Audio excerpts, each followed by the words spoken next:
I am. I'm making a new plan, rearranging my life and I won't look back. Bom, então vamos a um vídeo que eu prometi em alguns vídeos passados meus a respeito dos períodos que perpassam a história humana, que são esses, né? O período dos sacerdotes, depois o período dos guerreiros, né? E aí então o período dos mercadores ou dos comerciantes, né? E por fim o período dos escravos. Essa é uma análise histórica muito presente no livro The Fate of Empires, né? Que até ficou canonizada, principalmente aqui na Machosfera, pela frase: homens fortes fazem tempos fáceis fazem homens fracos fazem tempos difíceis e tempos difíceis fazem homens fortes, né? Já dando uma ideia ali do caráter cíclico que a história humana tem, né? Independente assim das diferenciações geográficas, culturais, religiosas, etc. Parece que tudo quanto é civilização que chegou assim a um certo filtro populacional, né? Passou de uma certa quantidade demográfica, começa a meio que seguir esse caminho cíclico aí. E duas coisas importantes que vocês têm que saber ao longo de todo desse áudio, né, que vocês têm que ter em mente enquanto ouvem o que eu digo, é sempre saber que esses períodos caracterizam um ciclo, né? E o que isso significa? Que não tem começo nem fim, é como apontar para algum ponto aleatório de um círculo. Você não vai encontrar o começo ou o fim daquele círculo, é só um ponto aleatório ali. Então não é como se o período dos sacerdotes fosse o primeiro e o período dos escravos fossem o último. Bem como vocês têm que saber também que, como um círculo, né, esse ciclo segue uma ordem natural. Você aponta um ponto aleatório de um círculo e você segue para a esquerda ou para a direita, não é isso? E ali você faz o caminho. Isso significa que logo depois do período dos sacerdotes sempre vem o período dos guerreiros, né? E assim sucessivamente, os mercadores então dos escravos, para então a coisa recomeçar. E por último, uma coisa também que é muito importante que vocês tenham em mente é que esse ciclo ele não ocorre de forma intermitente nem intercalada. O que eu quero dizer com isso? Que um desses períodos ele não para o outro imediatamente começar. Eles ocorrem ali de uma certa forma orgânica, né? Bastante sutil, um período de transição bastante tênue, que a sociedade, a cultura e todo o imaginário social e etc. vai sofrendo aos poucos. E que também é perceptível características de um período dentro de outro, sabe? Às vezes até dentro de um período sendo identificável os outros três períodos ali em algum momento. É como se um fosse esmaecendo e o outro fosse surgindo, sabe? E então, assim, se segue sucessivamente, né? Um vai surgindo e outro esmaecendo e por aí vai. E por fim, essa teoria, digamos assim, não diria que é uma teoria porque ela não é bem baseada em hipótese, é baseada mais em observação. Então esse fato social, ele é muito bom para a gente entender as transformações que estão acontecendo na nossa sociedade e também o que acontece no nosso grupo, né, da Machosfera, porque essa característica que a humanidade tem, essa característica cíclica, é muito importante para a gente entender até a nossa posição, né, o nosso lugar na sociedade e como no fim das contas tudo vai acabar, digamos assim, né, entre aspas, tudo vai acabar num novo começo. E meio que não tem como salvar, sabe? Não tem como você ficar ali se prendendo em um dos períodos porque você acha o melhor deles e o mais idílico, quando na verdade é inevitável o aceleracionismo. E é por isso que eu me considero um cara aceleracionista, sabe? O melhor que a gente pode fazer vivendo numa matrix cíclica é acelerar as coisas para que, enfim, a gente possa, sei lá, ver o máximo de mudanças sociais possíveis e usar a tecnologia que é justamente o que eu sempre digo, né? A chave que pode quebrar esse ciclo aí e trazer novas perspectivas para a humanidade para ver o que realmente vai acontecer depois, né? Tenham sempre isso em mente também, que esse ciclo na humanidade ele só ocorreu porque não haviam as transformações tecnológicas que a gente tem hoje. A tecnologia ela tá aí para ser algo completamente novo, sabe? Algo que vai realmente mudar essa maré por completo. E também é importante para a gente entender a posição social feminina nessa história toda, né? Eu sempre vou trazer essa perspectiva da função social e biológica feminina nessa brincadeira. Mas enfim, chega de blá blá blá e vamos começar a explicação, né? Vamos pegar, por exemplo, o período dos guerreiros para uma forma mais didática de ensinar. Assim. O que é que caracteriza o período dos guerreiros? Tomem, por exemplo, o período romano. o Império, né? Lá vocês conseguem perceber algo muito pautado a partir da força, né, do domínio e das batalhas, né? Daí o nome Período dos Guerreiros. E você não percebe isso só no Império Romano, a gente percebe isso nas civilizações bárbaras, né, os anglo-saxões e tudo mais. Era tudo baseado ali na força física e na agressividade. Eu diria que o período dos sacerdotes, que é sempre anterior ao período dos guerreiros, seria mais o período da gnose primitiva ali, o cristianismo e talvez até o período grego, antecessor ao período romano, onde haviam realmente filósofos, né, e caras que tentavam descobrir a verdade e tal. Daí a gente chama de período dos sacerdotes, né? Eram caras realmente meditativos, caras mais ligados à gnose, à percepção espiritual, enfim, você tira mesmo por Aristóteles e Sócrates, né, como eles falavam a respeito dos escravos e a respeito dos guerreiros, né? Eles diziam que seus corpos eram daquela forma como se fosse um determinismo biológico, eles nasceram para ser assim, enquanto os corpos dos filósofos eram muito mais, digamos, menos musculosos, né? Porque na verdade o seu músculo era o cérebro e etc. Determinismo a tal ponto de que ele não cria na adaptabilidade do seu corpo, né? Eles não sabiam que se eles fossem expostos àquele estilo de vida, provavelmente eles teriam um corpo igual ou parecido. Mas enfim, o que mais se tem de determinante no período dos guerreiros é justamente a conquista, né? O domínio. Como você percebe que o poder era baseado na capacidade que você tinha de espoliar, né? De roubar terras e riquezas dos seus inimigos e afins. E o que é que a gente percebe aí também? Que tanto o período dos sacerdotes, que veio anteriormente, e o período dos guerreiros, que é o que a gente está analisando agora, são dois períodos extremamente masculinos, né, digamos assim, de um nível de validação masculina, onde se dá muito valor à honra, à força, à coragem, à disciplina e outras virtudes e qualidades quase que exclusivamente masculinas, né? Quase que não, eu diria exclusivamente masculinas. Só que o que chama a nossa atenção é que o período dos sacerdotes ele é ainda mais masculino. Porque os caras eles imperam ali na lógica, não tanto na selvageria, não tanto na fisicalidade, né? E a gente pega ali, por exemplo, as grandes escrituras espirituais, né, que a gente tem, por exemplo, as abraâmicas com a Bíblia, o Alcorão e tudo mais. Fora outros livros, né, que não participaram da Bíblia, mas eram muito conhecidos, ou melhor, são muito conhecidos por aqueles que estudam teologia, né? Enfim, naquela época foram escritos vários livros e vários conhecimentos. Foram passados também através da linguagem, né? E se perderam no tempo porque nunca foram escritos, o que é uma pena. Ou foram escritos, mas foram queimados, vandalizados, roubados, perdidos. Vide as bibliotecas, né?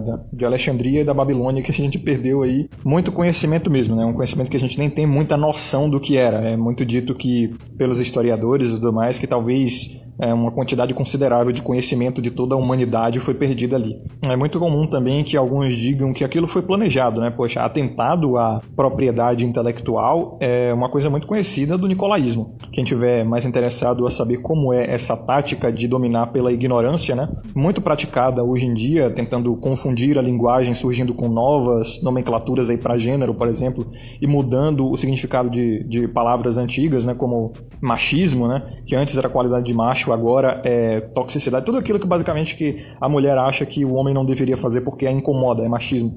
Então quem está mais interessado nessa tática diabólica aí, link aqui na descrição. Primeiro link sobre nicolaísmo que o Yannick Irigaia, um amigo pessoal meu, gravou. Mas enfim, tentando me devanear aqui, por que o período dos sacerdotes ele é ainda mais masculino, né? Porque os caras desenvolvem total moral, e você percebe que o período dos guerreiros, ele, por mais que valorize grandes qualidades masculinas como a disciplina, força, coragem, etc., ele é ainda um pouco exigente de validação feminina, né?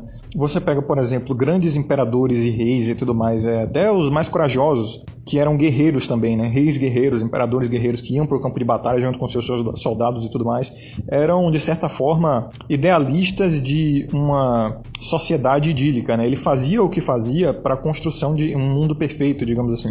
Todo grande imperador, rei, etc., ele tinha um ideal para o seu povo. E o que se percebe também é que essas demonstrações de força eram nada além de competitividade masculina, sabe? Que a gente sabe que é um instinto que está a serviço da hipergamia feminina. Então, assim, por mais que... Agora, prestem atenção no que eu vou dizer, tá? Para não acabarem entendendo errado.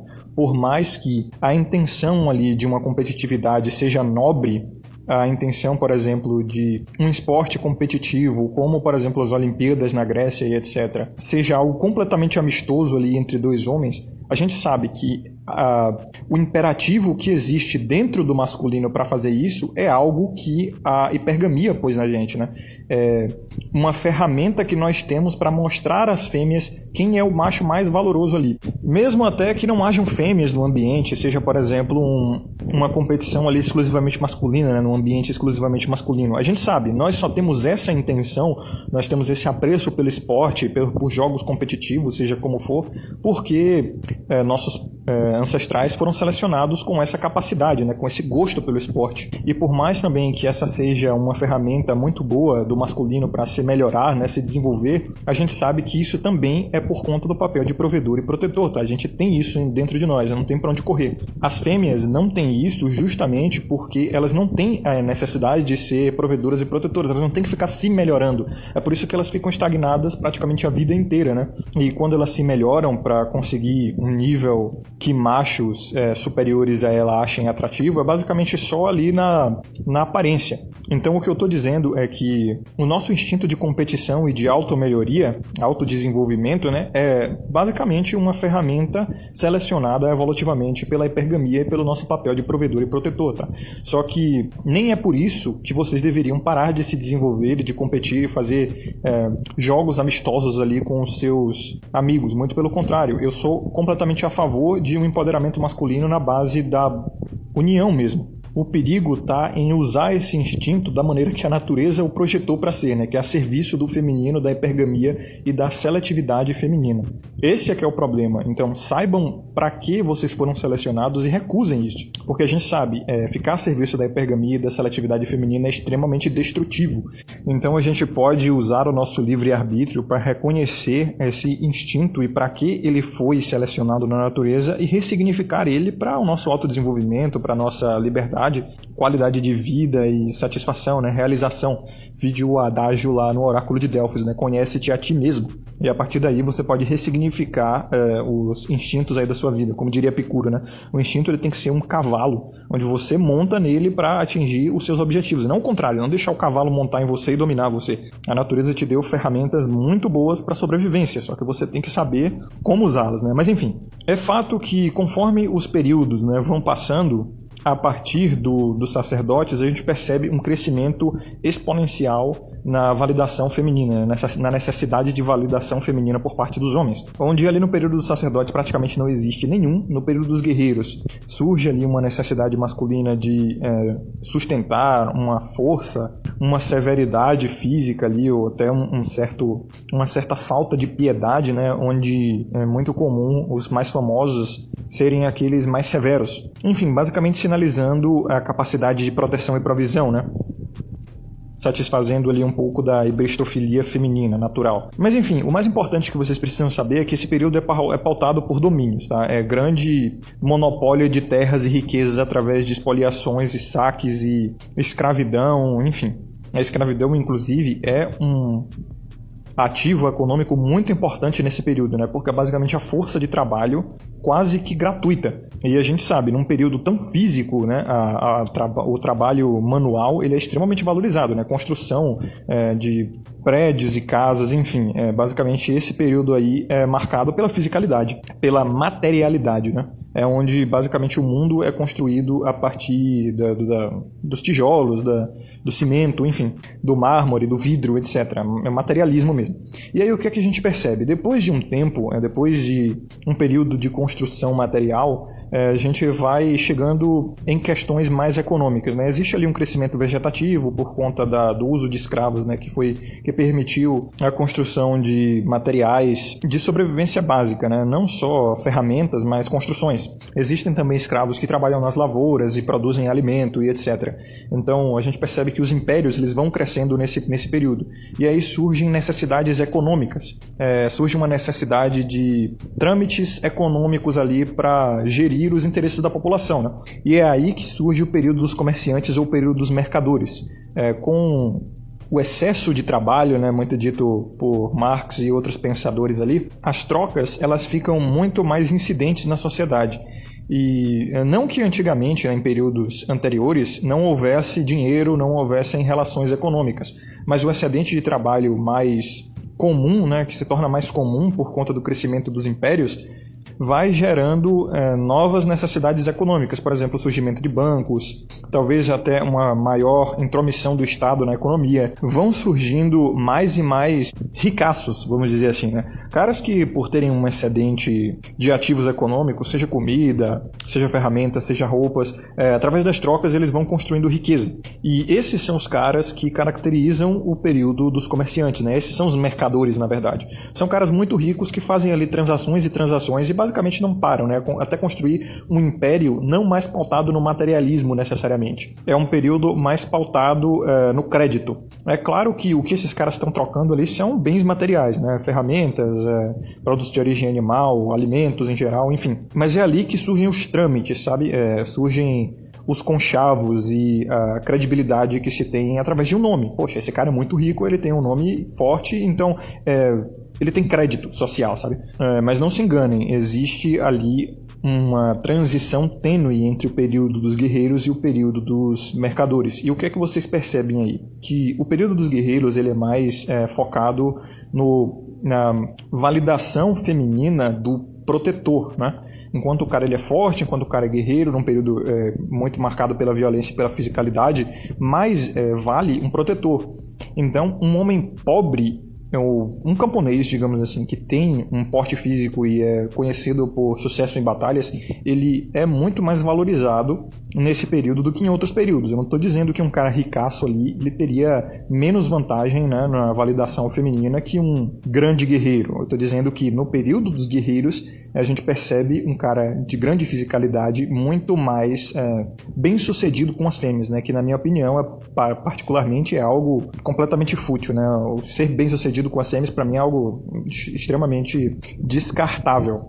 E aí no período dos mercadores nós percebemos mais um papel de provedor surgindo, que como sempre, né, na mente feminina vai ser algo de valor em qualquer uma das transições sociais, né, qualquer um desses períodos. Só que em períodos mais violentos e físicos, o cara mais forte ele é quase sempre o cara mais rico, porque ele tem capacidade de espoliar, né, os seus subjugados, né, os seus inimigos derrotados, e ele provavelmente também vai ser um caçador de excelente qualidade. Isso é o que se observou, por exemplo, em quase toda a nossa história até o mundo moderno, né? Por isso que ficou entranhado no nosso imaginário como espécie e principalmente no imaginário feminino essa hibristofilia de necessitar de um homem violento e físico, né? Extremamente físico, dominador e tudo mais. Chegou até a pautar o imaginário sexual, né? Os fetiches e fantasias também. Porque a gente foi muito mais exposto a um período de guerreiros, digamos assim, um período de selvageria, de fisicalidade.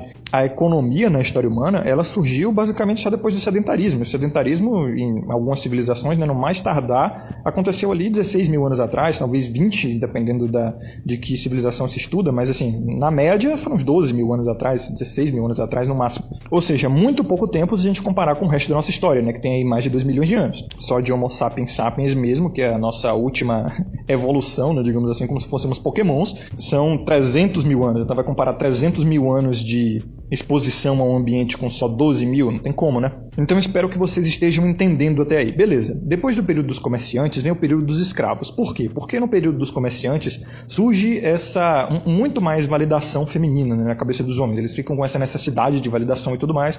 Até porque no período dos comerciantes vai surgindo uma necessidade de vender prazeres, vender interesses, né? Troca de interesses e tudo mais.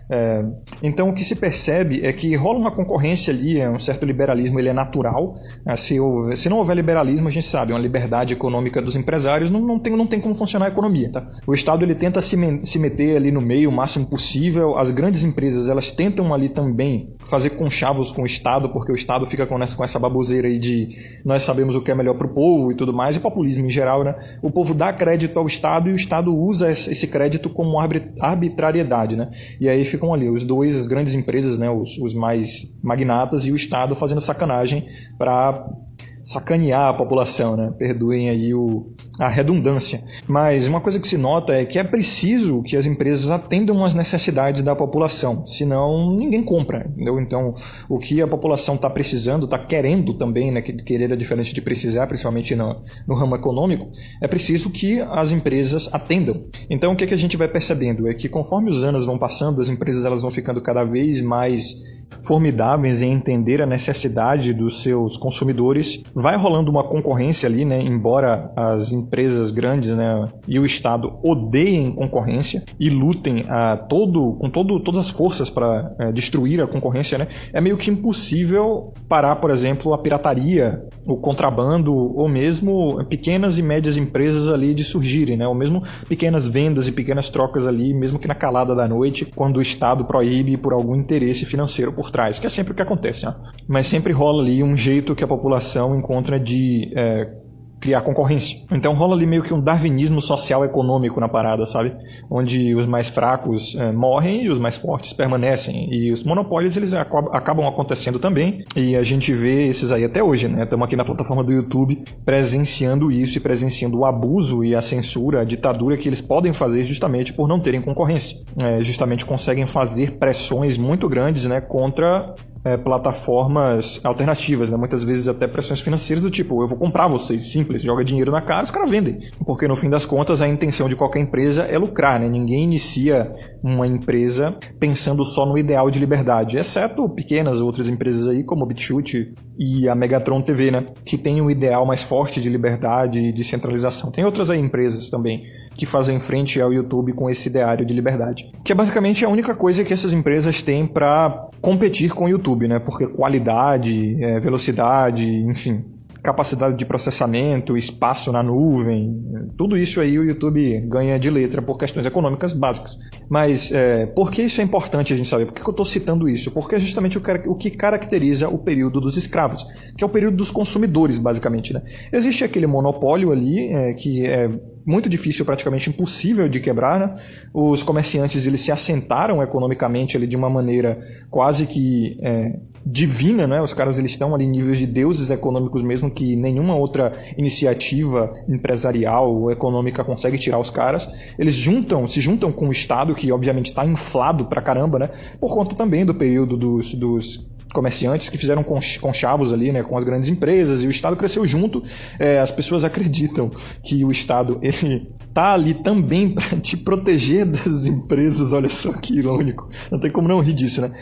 O populismo que o Estado faz justamente, olha, nós estamos aqui para intermediar justamente a competição entre as empresas, tá? Quando na verdade por trás dos panos o que o Estado está fazendo é apertar a mão das grandes empresas e privar as médias e pequenas de iniciarem a sua empreitada e não rolar concorrência ali. Então uma mão lava a outra, né? No caso do Estado e dos comerciantes, e as duas esmagam a população. E aí vem o período dos comerciantes, dos consumidores, né? O período dos escravos, que é basicamente o período dos cumes, né? São caras assim, os consumidores mesmo, que não produzem nada, a maioria da população, né? No máximo ali são os escravinhos, trabalham para as grandes empresas e fazem parte ali de uma rede de teia realmente de produção, né, onde você ali produz uma pequena parte da esteira, né, no estilo Fordismo, e aí depois esse seu produto passa por uma outra parte da esteira, e aí esse produto vai se lapidando até chegar ao produto final que vai para o consumidor. Muitas vezes você sendo o consumidor da empresa que você trabalha, né? A gente sabe muito bem. Funcionários do YouTube consomem muito YouTube, né? Funcionários do TikTok consomem muito TikTok, principalmente em casos de empresas que produzem mercadorias, né? Por exemplo, roupas, as coisas mais materiais, né? Comida e tudo mais. É muito comum que essas empresas deem um certo desconto aos seus funcionários, né? Também meio Fordismo isso aí. Dar aos próprios funcionários um certo desconto para que eles tenham mais interesse em consumir na própria empresa que eles trabalham. É tipo assim, eu te dou o dinheiro, mas você devolve para mim, tá ligado? Você trabalha para produzir tal conteúdo para minha empresa, e aí você me dá o dinheiro de volta e eu te dou esse produto que você mesmo produziu. Isso é uma crítica que Marx fazia também. E eu não estou necessariamente fazendo isso como crítica, né? Falando isso como crítica. É realmente engraçado. Pode parecer que essa minha análise econômica seja bastante marxista, né? Bastante trabalhista, mas me vejam aqui só como um mensageiro, né? Uma coruja faz só isso, ela entrega mensagem. Volta e meia eu dou minha opinião aqui, mas eu sempre deixo claro quando é minha opinião, e nesse caso não é. Então é isso que denota muito o período dos escravos, né? Esse é o período dos consumidores. Os caras, eles são os coomers da parada, eles ficam extremamente mal acostumados com os prazeres que as empresas elas começam a ficar cada vez melhores em oferecer, tá? Por conta da tecnologia também, a gente percebe, né, que as empresas elas estão sempre em contato direto com seus clientes, sabendo o que eles querem, qual é a nova novidade, né? Nova novidade, se é que vocês perdoam essa redundância, estão sempre ligados nas trends e tudo mais. Algumas empresas tendo um marketing tão severo que pagam vários freelancers e vários trabalhadores descentralizados ali para ficar em páginas de redes sociais sabendo o que é que o povo quer, o que o povo fala e tudo mais, né? Vídeo Instagram, vídeo Twitter, basicamente toda empresa hoje de médio a grande porte tem uma página, né, nessas redes sociais ativa e fica conversando com a galera, criando memes e tudo mais, e a galera acha o máximo isso aí. Quando na verdade eles só estão buscando ali informação para melhor vender. E os consumidores, eles acham o máximo, né, como eu falei, eles ficam sempre dispostos ali a provar as novas novidades ali, de novo eu no pleonasmo, ou no pleonasmo não, redundância, nas novidades que as empresas lançam, né? Enfim, e esses daí são extremamente manipuláveis. A gente vê, por exemplo, até um caso de caras defendendo as empresas como se fosse família, né? Unhas e dentes. Uma coisa que a gente percebe é que as empresas elas usam muito PNL, cara. Muito assim, eu sei muito bem porque eu já tive contato direto, né? Já trabalhei em áreas de marketing onde os caras estudavam literal psicologia para saber o que é que faz as pessoas clicarem mais, comprarem mais. Assim, é na beira da legalidade mesmo, é na beira da legalidade, e eu diria até que existem algumas coisas ilegais aí, tá? Digamos, a lei ela não proíbe, mas deveria proibir, é uma boa pergunta, né? Porque a gente sabe, a lei não é sinônimo de moral, não é sinônimo de ética, tá? Não é porque está escrito no caderninho de algum político lá, na Constituição, que a moral impera ali. Então a gente vê que os marqueteiros, eles estudam uma psicologia braba, meu irmão. Tipo, saber qual cor usar, que palavras usar, tom de voz e botar pessoa aqui e ali. E muita coisa que a gente percebe nisso aí no período dos consumidores é que é extremamente validativo, né, do ponto de vista feminino. A gente vê como os caras eles estão extremamente hedonizados, digamos assim, né? Eles estão viciados nesse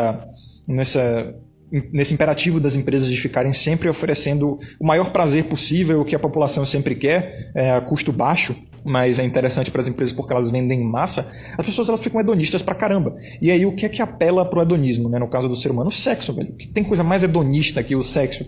É simplesmente prazer imediato, tá? A nossa biologia ela fez dessa forma justamente para nos encorajar a reprodução, né? Prazer imediato, rápido, extremamente viciante e profundo. É muito forte, né? O orgasmo, meu Deus do céu. Quando se fala de sexo, quando se toca num assunto, o cérebro de todo mundo ele vira um bonobo. Então, o hedonismo ele traz muito a sexualidade, né? Qualquer prática hedonista está sempre permeada de sexualidade, porque é como se fosse uma droga natural, né? Um viciante, um aditivo natural ali, um entorpecente. Então, o que é que a gente percebe? Hedonismo pra caralho, a gente sabe, sexo, mulher, não tem como você não relacionar os dois, porque eu já expliquei aqui vários vídeos meus, né? O sexo é detido pelas fêmeas, não tem essa. São elas que decidem se você vai fazer sexo ou não. Tem até aquela máxima, né? Os homens fazem sexo quando podem e se relacionam quando querem, enquanto as mulheres é o contrário, né? Fazem sexo quando querem e se relacionam quando podem. Isso porque elas detêm o sexo e ela decide se você vai ter o acesso ou não. Então, tá nas mãos delas. Então, o período dos comerciantes, dos consumidores, é o período assim do empoderamento feminino total, entendeu? É o período do feminismo e o período delas, é um matriarcado. Mas vocês vão ver como o matriarcado ele acontece em todos os períodos, tá? O período dos sacerdotes também é marcado... Não, na verdade o período dos sacerdotes não é necessariamente marcado pelo patriarcado, mas o período dos guerreiros para frente, como o dos comerciantes, dos consumidores também, é matriarcado total. Mas vamos continuar falando do período dos consumidores, né, dos coomers, dos escravos. Uma coisa que a gente está percebendo, porque nós vivemos agora no período dos consumidores, tá? No período dos escravos total. Uma coisa que a gente percebe é que homens estão cada vez mais pobres e mulheres estão cada vez mais ricas, né, com mais acesso a trabalho e... especialização, enfim, os jovens principalmente, né, homens jovens estão aí na merda. Isso é característico também do período dos escravos, tá? Porque como eu disse, ele é muito sex-centered, né, muito centrado no sexo, muito ginocêntrico, né, centralizado nas mulheres, e por isso elas têm poder, né, porra. E aí o que é que a gente percebe também? Como essas empresas, elas adoram um PNL, né, como eu falei, o marketing de empresas ele é ligado nessas chaves psicológicas aí para saber o que é que vende, e também tentativa e erro, né? Saber o que é que funciona, o que é que não funciona, e eles vão seguindo ali a ramificação que funciona, né? O que se percebe é que mulher vende. Ponto. Qualquer empresário sabe disso. Mulher vende. Por que você acha que são mulheres que ficam lá panfletando e não homens? Principalmente mulheres bonitas, né? Por que você acha que tem mais mulher em ambiente de atendimento? Sabe? Por que você acha que quase todas as inteligências artificiais, chatbots, enfim, tem pseudônimo feminino, né? Nome feminino e tal, se identificam com algo mais feminilizado, não necessariamente o gênero feminino, porque a gente tem essa besteira aí de LGTV, né? Mas você vê que é tudo feminilizado, né? E a voz sempre feminina, Alexa, enfim, a Siri, é tudo feminino, né? A própria da Samsung lá, a Santa Waifu Samantha, belíssima inclusive, mas enfim, vocês já percebem como aí surge esse negócio, né? essa centralização do feminino, e é por isso que os homens jovens estão se ferrando, não tem espaço para eles. Isso também porque os magnatos, né, eles são extremamente manginas, e é uma coisa que se interfere um no outro ali, né? Por eles formarem uma civilização mais manginística, eles também são meio manginas, tá? Eles valorizam extremamente a presença feminina, a companhia feminina e a sexualidade. É por isso que eles sempre, quando um cara ganha grana, ele trata logo de montar um harém, tá? Quando ele fica poderoso, né? Isso praticamente em qualquer período. Até no período dos sacerdotes também, porque como eu falei, ainda não é o período dos sacerdotes, não é o período mais santo não, tá? É só um período que se normaliza mais a lógica e o masculino. Eu vou chegar lá, vocês vão entender. Então, assim, o período dos consumidores, ou dos escravos, ou dos coomers, como quiserem chamar, é o período perfeito para a hipergamia. Eu diria que o período dos coomers surgiu ali na nossa idade moderna, né? Ali na primeira revolução industrial, com o êxodo rural e tudo mais. Tem até um vídeo do Sandman falando como as cidades elas são nada além de cardápios, né? Catálogos de homens para as mulheres. Não tem nenhuma outra utilidade para a cidade senão isso. Porque você pode até dizer, a cidade é um cosmo ali, né, de produção, que fica no interior de cinturões agrícolas, né, que é onde são produzidos os alimentos para esses centros urbanos e tal, e ali onde as pessoas têm mais facilidade de trabalhar e tudo mais, e acesso a uma facilidade de vida maior. E de fato, só que para os homens isso não é tão interessante, porque o homem ele consegue prover e proteger para si mesmo, pelo menos o homem forte, né, digamos assim. O homem autossuficiente ele consegue viver com uma pequena família ali no campo, e era o que era perceptível antes do êxodo rural, né? Basicamente, depois que se surgiram as cidades, os homens eles ficaram cada vez mais infelizes e as mulheres cada vez, não necessariamente mais felizes, né? Porque os censos estão dizendo que elas têm ficado mais infelizes de algumas décadas para cá. Só que eu acho que isso é uma mentira pura, porque elas sempre vão dizer que tem algum problema na vida delas, né? Mesmo tendo tudo que é o que realmente elas têm, elas sempre vão dizer que tem algum problema, porque esse é o imperativo feminino, reclamar para conseguir mais. Então, tem uns caras aqui na Magistéria que dizem, olha só, os homens eles estão ficando mais felizes, enquanto as mulheres mais infelizes, segundo o censo. Porra nenhuma, os homens estão sofrendo aí 80% dos casos de depressão, né? Eu diria que os homens estão ficando mais infelizes, só que como a gente tem esse imperativo aí de controle emocional, porque enfim, no frio, né, em momento de fome você tem que ter controle emocional, senão tu morre, tá ligado? Tem gente realmente que morre de depressão e os caramba, ou mesmo até se churrasca, né, comete um atentado a si mesmo. Então o controle emocional ele é muito importante na natureza, principalmente em períodos de escassez e calamidade. Então o homem ele tem meio que esse imperativo, né? Mesmo que a situação esteja uma merda, ele vai conseguir se controlar ali e ter uma certa lógica. Embora isso esteja morrendo, porque como dizia o Von Basten, né, estamos numa civilização completamente ditada pelo feminino, né? Até os homens se feminilizaram. Tem até uma série nas minhas plataformas alternativas de 3 episódios que eu pretendo continuar a respeito da feminização sociocultural e castração do masculino, né? Então é por isso que eu discordo totalmente desse negócio de que as mulheres estão ficando mais infelizes. Porcaria nenhuma, elas só estão dizendo que estão mais infelizes, mas elas têm de tudo. Elas têm atenção, elas têm dinheiro, elas têm alimento, elas têm segurança. Não tem motivo para elas ficarem infelizes, mas elas dizem que estão. Por quê? Porque elas sempre querem mais. E como é que elas conseguem mais? Reclamando.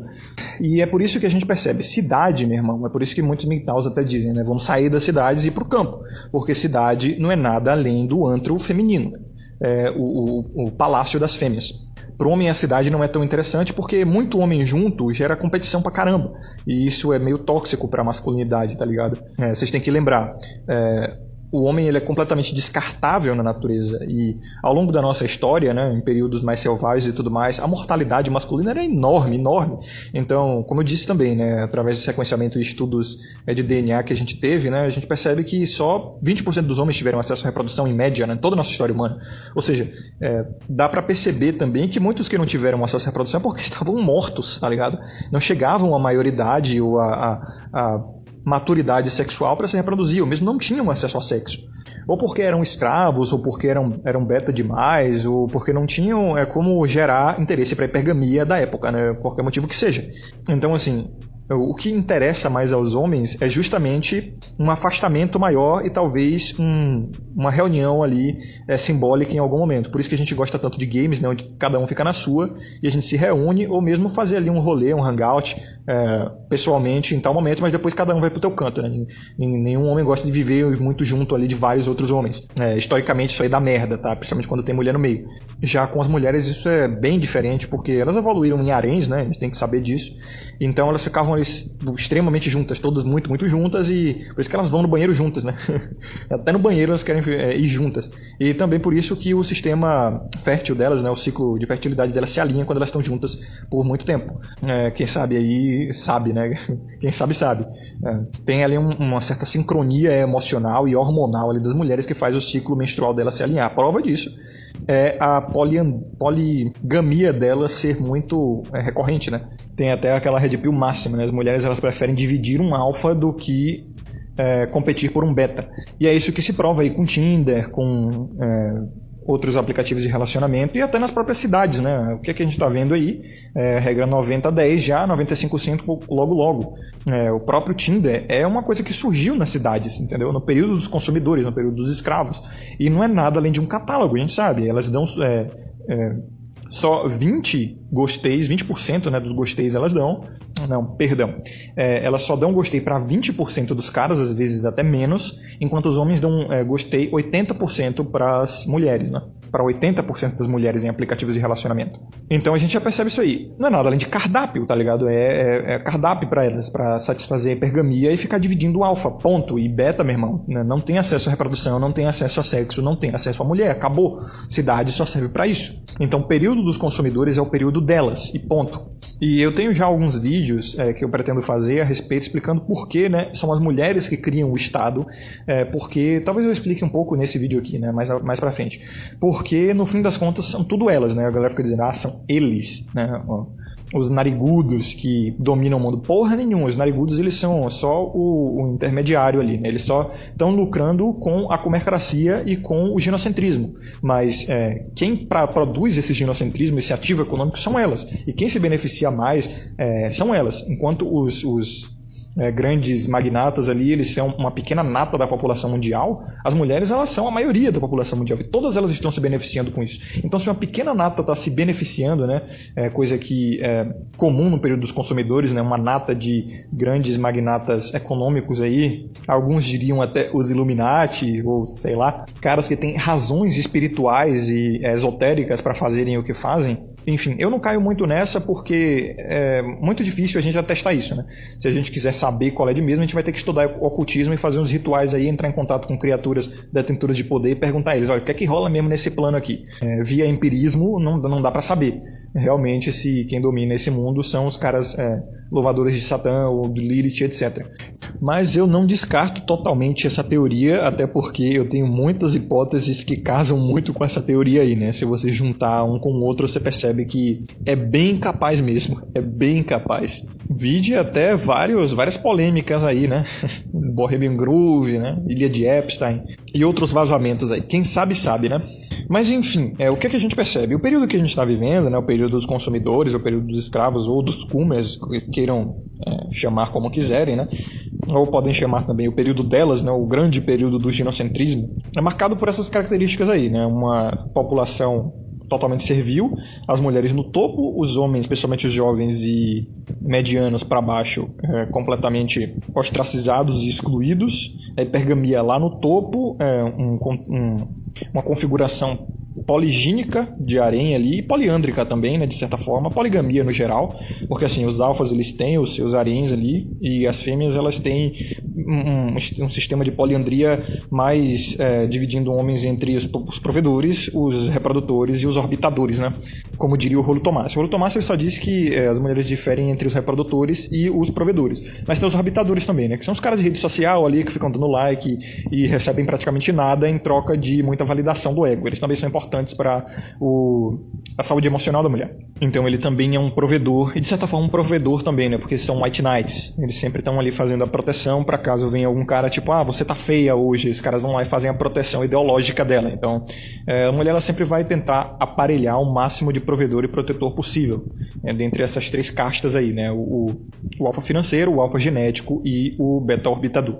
Eu tenho que falar mais sobre isso, sobre a respeito da fauna masculina num vídeo à parte, né? Ele vai ter esse título, a real fauna masculina. Vou explicar isso depois. Mas tá, vamos falar agora sobre o período dos sacerdotes. Esse é o meu período preferido, obviamente, e ele pode-se dizer que é o período dos MGTOW.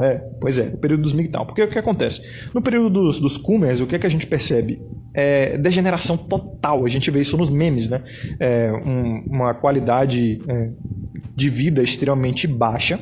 Na verdade, é uma qualidade de vida altíssima. A gente sabe muito bem que nós vivemos melhor do que muitos déspotas de antigamente, né? De algumas dezenas não, eu diria algumas centenas de anos atrás, a gente vive melhor do que reis, né? Daquela época. Isso sendo classe média baixa, classe média média, classe média alta, né?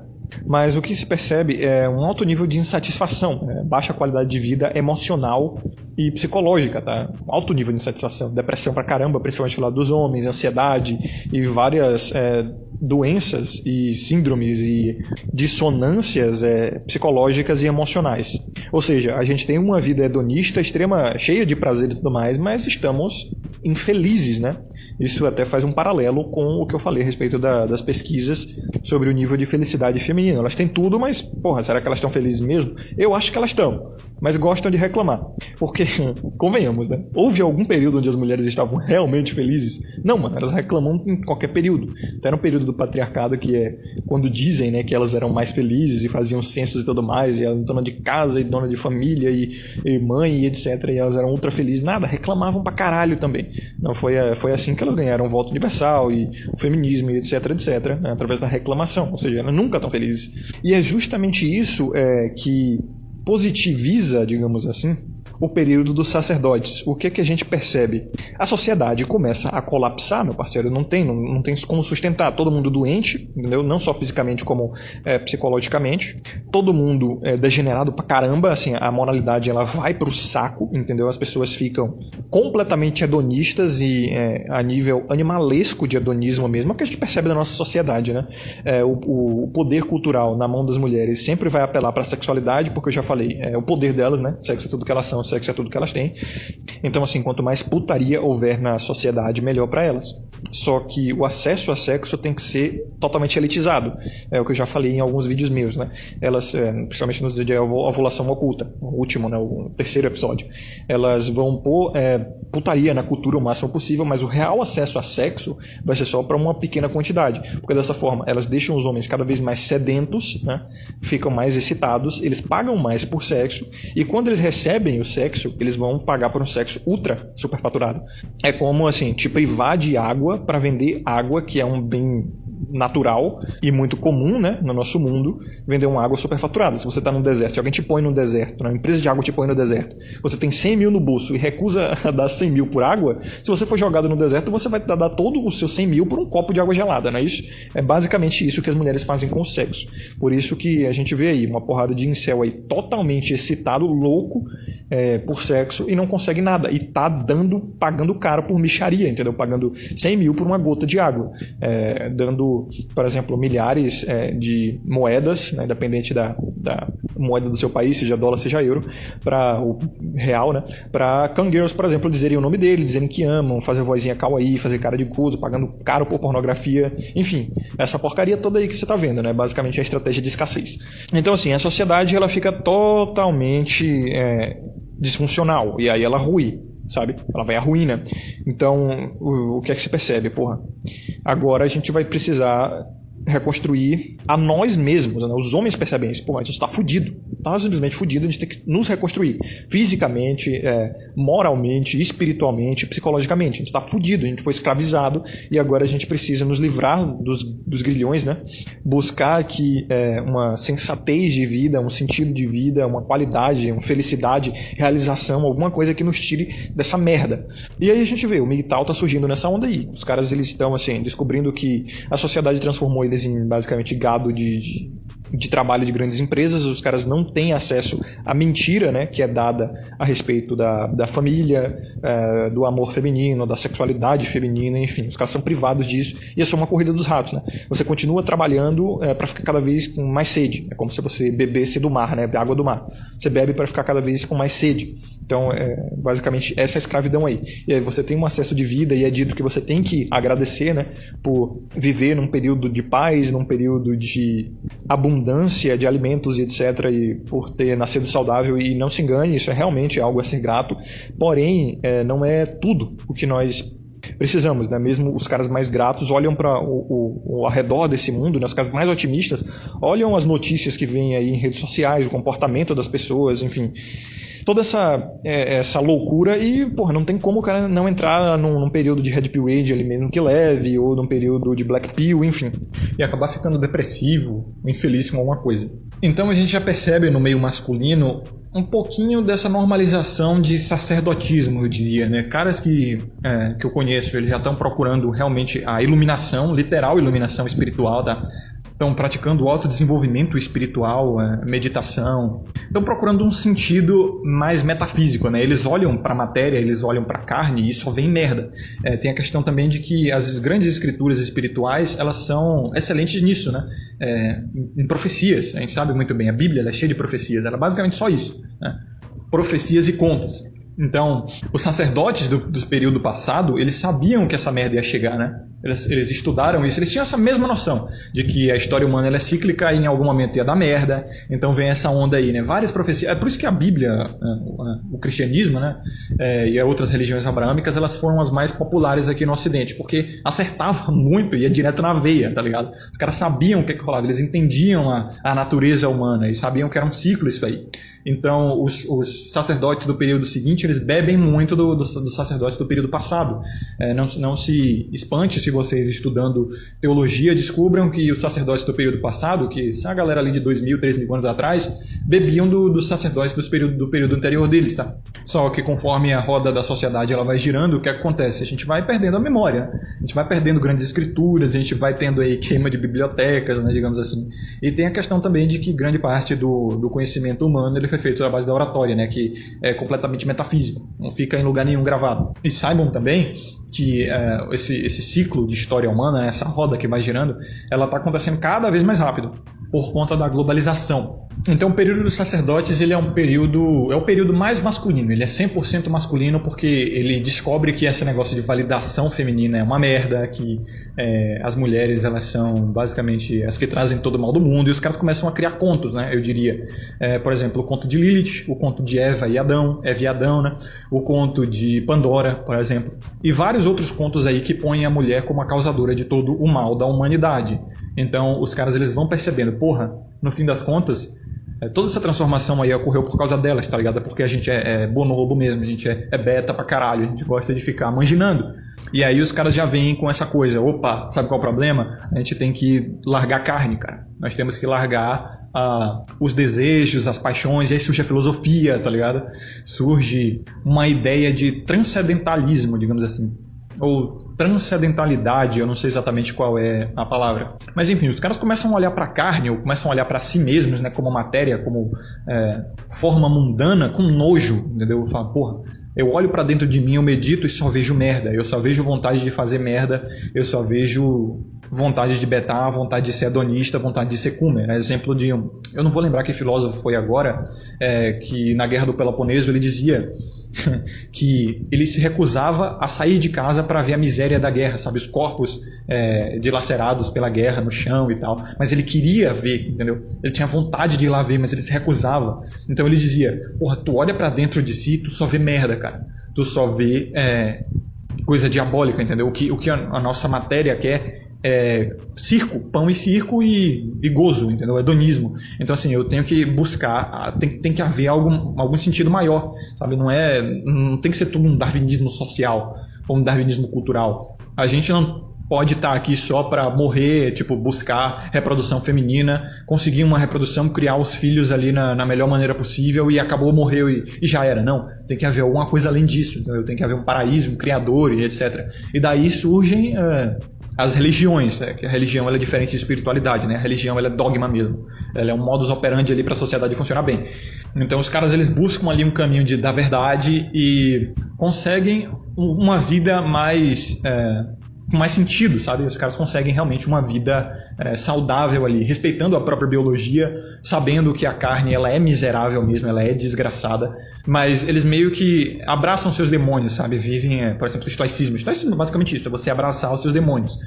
Você olha para si mesmo, vê sua desgraça e dá bom dia a ela, né? E a abraça realmente e tenta viver ali o mais saudavelmente possível com a desgraça da sua existência. Mas aí isso não é suficiente, né? Porque, como eu disse, esses períodos eles são marcados por intersecções, eles estão sempre ali misturados um com o outro. Ainda existem escravos no período dos sacerdotes, ainda existem muitos guerreiros, ainda existem comerciantes ali.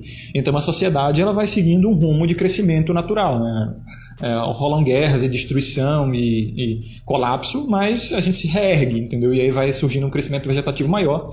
E aí o que é que os sacerdotes percebem? Porra, não vai dar pra gente cometer o mesmo erro de antes, né? A gente agora vai ter que criar uns dogmas aí. Quais são os dogmas que a gente vai criar? Aí surge o patriarcado, né? O tradicional conservadorismo. Eles começam a criar dogmas do tipo: as mulheres só vão casar com 15 anos, né? E tem que casar com 15 anos mesmo para diminuir essa incidência de pergamia, de telegonia e microquimerismo, né? Evitar isso também, porque quanto mais parceiros ela tem, mais tóxica ela fica. O DNA dela vai ficando bagunçado, ela vai ficando depressiva, misândrica também, então tem que se casar logo com 15 anos de idade. Por isso que aos 15 anos tem essa coisa dela poder usar brinco, maquiagem, salto, né, justamente para atrair o macho, casar virgem logo de uma vez mesmo, porque as virgens elas são mais femininas e tal, e aí o marido dela vai agir como pai, né? Meio que o que a mulher quer também, ela quer ver o homem como um pai, né? Um provedor e protetor e tudo mais. Então ali para manter os dois ali mais ou menos saudáveis ali e satisfazer os interesses instintivos de cada um dos dois, a gente vai fazer isso aí. Vamos usar um shaming social aí a respeito da betagem, porque a gente sabe que a betagem foi o que zoou tudo. A gente vai usar um shaming social com a perversão da sexualidade, a gente vai ter que controlar muito a sexualidade feminina. Então a gente vai ter que agir pesado em cima da sexualidade feminina, senão vai ter essa merda toda aí de novo. E no fim das contas, os sacerdotes sabiam que a merda ia acontecer de novo, tá?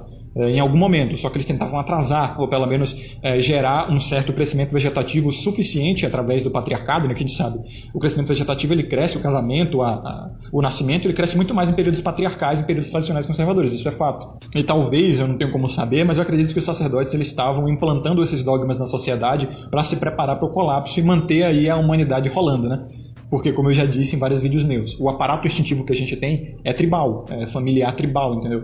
Tem um período de selva ali, vivendo ali numa tribo de no máximo 150 pessoas, e o nosso aparato evolutivo, psicológico, a emoção social se adaptou a isso. E aí, quando você põe as pessoas em cidades de assim, centenas, milhares de pessoas, a respeito a exemplo de Uraque, né, que é uma das primeiras cidades que se tem conhecimento na história, que é a mesma merda de hoje em dia, cidades grandes aí. Tudo hedonismo pra caramba. Sodoma e Gomorra mesmo, tá aí, né, na Bíblia. Era uma grande cidade extremamente hedonista e que caiu por degeneração. Foi uma punição divina, né? Pelo menos é o que o conto da Bíblia diz. Mas enfim, foi um colapso inevitável.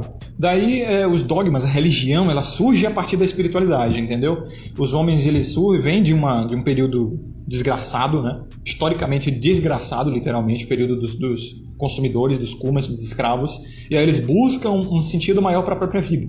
Mas aí eles percebem, porra, se não houver dogma, se não houver lei na sociedade, vai todo mundo sofrer que nem uma miséria, né? O que a gente percebe entre os sacerdotes é essa preocupação real com o próximo, né? Um nível moral realmente maior, um nível ético maior, porque o homem ele tem esse incentivo, né, biológico, eu diria, talvez até espiritual, enfim, de ter uma certa preocupação com o próximo, né? como se fosse um pai mesmo com seus filhos. Então, existe aquela necessidade masculina de tentar fazer ali o que é melhor para todos e ter não pensar só em si mesmo, né?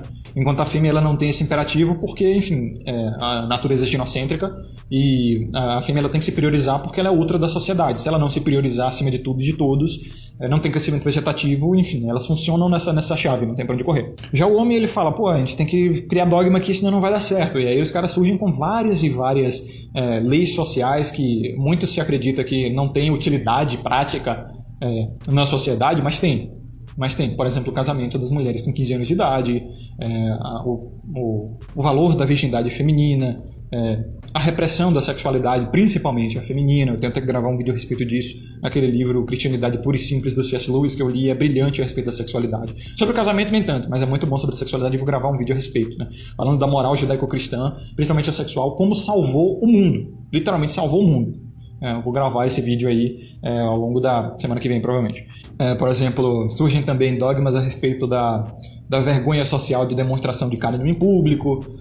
Enfim, uma porrada de leis aí que eles pautam a partir do julgamento de um ser divino, geralmente. Né? Nietzsche até falava. Nietzsche recebeu a alcunha de nihilista, né, porque ele era muito materialista. Materialista a ponto assim, de dizer que um Deus só, o monoteísmo, ele era péssimo para a sociedade. O politeísmo é melhor. Entendeu? Então ele não via como as pessoas a divindade como algo absoluto, algo soberano, não. Ele via mais como um símbolo social, entendeu? E é o que os sacerdotes também viam, os primeiros sacerdotes. Eles criaram a Deus, né? como vocês vão entender quando eu explicar melhor. Eles criaram a Deus como julgador, como odioso de certas práticas, né? Como é dito no Primeiro Testamento, no Velho Testamento, né? Justamente para ele ser punitivo dessas práticas que levam a humanidade ao período dos escravos, entenderam? E Nietzsche ele percebia isso, só que os próprios sacerdotes eles fizeram com que as pessoas acreditassem que o Deus deles era algo absoluto, justamente porque é preciso se comunicar emocionalmente com as pessoas, com a massa, entendeu? Porque a massa ela não entende a parte lógica da coisa. Se você disser o seguinte, olha, você tem que não fazer isso, porque no fim das contas você vai destruir a sua vida dessa forma. Eles não entendem. É muito mais fácil você dizer, olha, não faça isso porque Deus não gosta. É muito mais fácil as pessoas entenderem dessa forma, entendeu? Através da emoção. Essa ideia de que existe um ser julgador, né? É até uma forma instintiva, né? Nós evoluímos sob o comando de alfas, né? Como eu falei, nós vivemos sempre em relações de poder, né? O Estado acima de tudo, por exemplo, na nossa situação. E aí o que é que a gente vê? O Estado como um papai, entendeu? Ele sabe de tudo, ele pode tudo, ele está sempre bem intencionado, não sendo o Estado, ele vai ser talvez o chefe da sua família. Então assim, o nosso instinto biológico foi selecionado para sempre obedecer a um alfa. Então é muito mais fácil você dizer às pessoas que existe um alfa supremo, né? Um julgador super poderoso que sabe o que é melhor para você e que você tem que fazer o que ele manda, o que os sacerdotes mandam porque vai dar certo, e realmente dá porque os sacerdotes têm boas intenções. Eu diria que são os homens mais bem intencionados da história, que são os sacerdotes realmente. Eles salvaram a humanidade dessa forma, sabe? Criando deuses, basicamente criando deuses. E percebam como isso nada tem a ver com o Criador. Deus não tem nada a ver com o Criador. Eles confundem Deus com o Criador de uma maneira bem intencionada, porque Deus ele tem que ser supremo, pelo menos o que Nietzsche dizia, né? Ele fala muito bem isso no Anticristo, o livro O Anticristo dele, que é até onde ele fala que a mulher é culpada de todo o mal do mundo, né? Através dela que vem todo o mal do mundo. E por isso que ele tem essa alcunha de nihilista. Ele diz o seguinte, que o Criador, na verdade, ele não está nem aí para a existência, pelo menos a existência física, tá? Porque a gente vê aí crianças sendo abusadas, aí 8 milhões, 9 milhões de crianças anualmente sumindo aí, né? Como o tiozão diz, né? Para sabe Deus o quê? Provavelmente tráfico sexual, etc. Enfim, só desgraça nesse mundo. Então, se houvesse um Deus benevolente mesmo, como muitos pregam, não deixaria o mal ocorrer no mundo, né? Pelo menos assim que Nietzsche põe. Por isso que ele tem essa alcunha de ateu, nihilista e tal. Não, na verdade Nietzsche entendia muito bem qual era a intenção de Deus, dos deuses, né? A intenção social dos deuses. E então os sacerdotes eles põem Deus como criatura suprema que sabe de tudo, pode tudo, né? E está sempre bem intencionada para confundir a emoção das pessoas e fazer elas seguirem o caminho correto. Sabe? É uma enganação bem intencionada. Prova disso é que os sacerdotes eles escreviam livros para as massas, certos livros para as massas, e tinham outros livros, como se um nível de maçonaria ali, né, que eram próprios para os caras que sabiam o que estavam fazendo. Sabe? A Bíblia ela foi escrita para as massas. ela foi um legado para os leigos, né? Um legado para as pessoas que, por mais que na época poucos sabiam ler e escrever, mas era um legado para a posteridade. Tá? A peregrinação, né, dos apóstolos junto com Jesus Cristo era basicamente para isso, né? Passar essa palavra, aquela coisa de você crer para ver, né? Você ter a crença realmente no bem e praticar o bem, que você realmente terá bem na sua vida. Isso é fato, isso funciona muito bem socialmente. Os dogmas de tipo, não seja hedonista, não seja comer, não coma a sua irmã, não coma a sua filha, né? Funciona muito bem socialmente, a gente sabe muito bem. E aí eles põem esse incentivo de você ser julgado se você fizer merda, sabe? É como se Deus estivesse te vigiando, e a sensação de culpa, né, que existe dentro do ser humano naturalmente também ajuda no sustento desse dogma. Só que Nietzsche, ele via totalmente isso aí, ele via por trás desse pano, tá ligado? Ele era um dos sacerdotes, de certa forma. Ele pensava como sacerdotes. Ele dizia, você vê no Velho Testamento. O Velho Testamento era um Deus que era para um povo só, para os hebreus, né? Ele basicamente odiava os egípcios, odiava os outros povos. No Novo Testamento surgiu esse Deus benevolente que ama todos e que não faz diferença e tudo mais. E aí ele diz, isso é degeneração pura, isso é da merda. Ele criticava muito o catolicismo, ele criticou o catolicismo pra caralho no Anticristo. Ele fala isso é uma merda, porque esse Deus aí, ele não julga, ele não causa medo, entendeu? Ele ama todo mundo, ele entende todo mundo, e ele criticava justamente essa gourmetização de Deus, sabe? É um Deus que te entende, não, eu pequei, mas ele me perdoa, ele me entende, ele sabe por que eu fiz isso, e aí você deita sua cabeça no travesseiro achando que Deus realmente passou a mão pela tua cabeça. Não, porra, não é assim que funciona. Tem que haver um Deus odioso mesmo, que ele vai te castigar se você fizer merda, para você ser controlado através do medo. O medo, ele funciona, a gente sabe muito bem, a mídia usa muito isso, né? O FUD, né? O FUD que dizem na gringa, Fear, Uncertainty e Doubt, que é medo, incerteza e dúvida. O medo, ele é muito poderoso no nosso instinto, e Nietzsche sabia muito bem, é preciso temer os deuses, é por isso que outras civilizações politeístas funcionavam melhor. Ele dizia, né? Se vocês lerem o Anticristo, que eu inclusive recomendo muito que vocês leiam, vocês vão ver isso aí. Ele dizia que os deuses, né, elementares, tipo, todas as religiões politeístas têm geralmente um deus da água, depois um deus do trovão, um deus da guerra, enfim, de elementos, né, do fogo, do vinho, do sei lá o que, da fertilidade, enfim, deuses elementares funcionam muito bem, porque você meio que, né, segue ali no medo de cada um. Porra, não posso fazer tal coisa porque o deus de não sei o que não vai gostar, sabe? E aí nesses dogmas a sociedade vai funcionando melhor. Agora um Deus que ama a todos, ele confunde as pessoas. E de fato o Criador, que é diferente de Deus, ele ama a todos, né? Se você parar para ver, se você meditar, você vai entender que tudo aqui ao nosso redor faz parte de uma criação. E realmente, só de você existir já é prova de um amor, né? De você foi criado. Mas se confundir isso com um Deus benevolente que ama a todos, confunde a cabeça das pessoas, sabe? Deixa as pessoas achando que podem tudo. Então, os sacerdotes, eles são pautados a partir disso aí. E é aí que vocês entendem de onde surge o patriarcado, né, de onde surge o tradicional conservadorismo e essa coisa de os dogmas se seguirem. É claro que conforme os anos vão passando, gerações vão passando, né, muito vai se perdendo, né, os dogmas são ressignificados, rola uma degeneração ali natural, as pessoas elas vão largando alguns dogmas que não são mais necessários, surgindo com outros, e os sacerdotes sabiam disso, tá? Isso é inevitável, não tem meio como parar. O máximo que eles tentavam fazer ali era criar um sistema de dogmas ali que faziam as pessoas seguirem, né, o que era útil para eles no momento X e que provavelmente não seria útil no momento Y, mas paciência. Então eles tentavam ali criar um certo modus operandi para a sociedade funcionar bem. Eu vou explicar isso melhor em como a moral judaico-cristã salvou o mundo, literalmente salvou o mundo. E é por isso que o cristianismo ele é tão comum, né, tão conhecido. Até no Oriente ele é conhecido, mas no Ocidente ele é muito mais. Tá, mas então, explicando agora a parte sacerdotal da humanidade, né? Como os MGTOW, eles são justamente isso, nós aqui, MGTOW, somos isso, né? Eu, basicamente, fazendo esse trabalho aqui, eu tô meio que fazendo trabalho de sacerdote, né? Filósofo, sem esse senso de alta importância, de meu Deus, eu sou foda, sou um gênio, não, mas de certa forma um trabalho sacerdotal, né?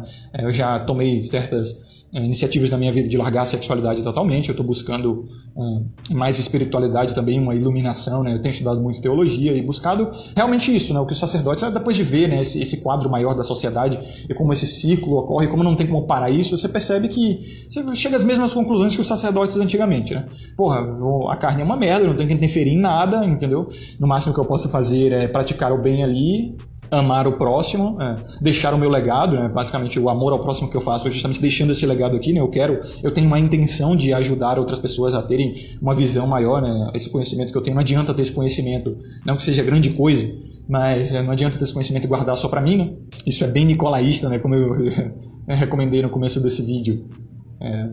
O nicolaísmo é basicamente esse negócio de maçonaria, de ficar escondendo o conhecimento, pegar o conhecimento e opa, não, as pessoas não podem saber isso aqui porque senão elas vão usar para o benefício delas. Eu quero, na verdade, ter superioridade a respeito delas, né? Superioridade intelectual. Por isso que eu acredito que a única democracia que funciona é a democracia do conhecimento. Eu sou totalmente contra a elitização do saber, né?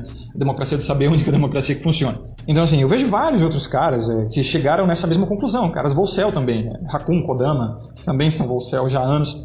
TFM também já está no Volcelismo. Sandman também já está aí há uns 5 anos no Volcelismo. Enfim, todos esses caras são grandes produtores de conteúdo e são gênios, né? Como eu já expliquei. Por que o MGTOW ele tem tanta inteligência, né? Digamos assim? Por que ele é um homem acima da média? Os homens MGTOW são homens acima da média. Estão procurando a verdade desinteressadamente.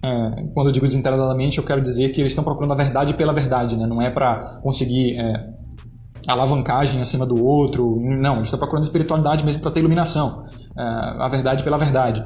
Então, por que isso? Porque eles tiraram a mulher da vida deles, tá? Então, é o que Nietzsche dizia, o mal do mundo vem pela mulher. Tu bota a mulher na tua vida, acabou a tua vida, tá ligado? É a desgraça da vida do homem. Tem até algumas mulheres, principalmente mulheres boomers, que dizem isso. Minha mãe dizia muito isso, que a desgraça na vida do homem é a mulher, tá ligado? Enquanto o homem tá solteiro, ele tá felizão e tudo mais, mas, infelizmente, né, ele tem essa necessidade. É o que os sacerdotes também diziam. Você vê como tudo faz parte? Eles diziam ali, né, com o conto de Adão e Eva. Adão, ele tinha tudo no paraíso. Tava felizão ali, porra, não tinha guerra, não tinha sofrimento, não tinha fome, não tinha tristeza, não tinha predador, não tinha nada. Ele vivia com os animais ali, porra, bonitão, pá.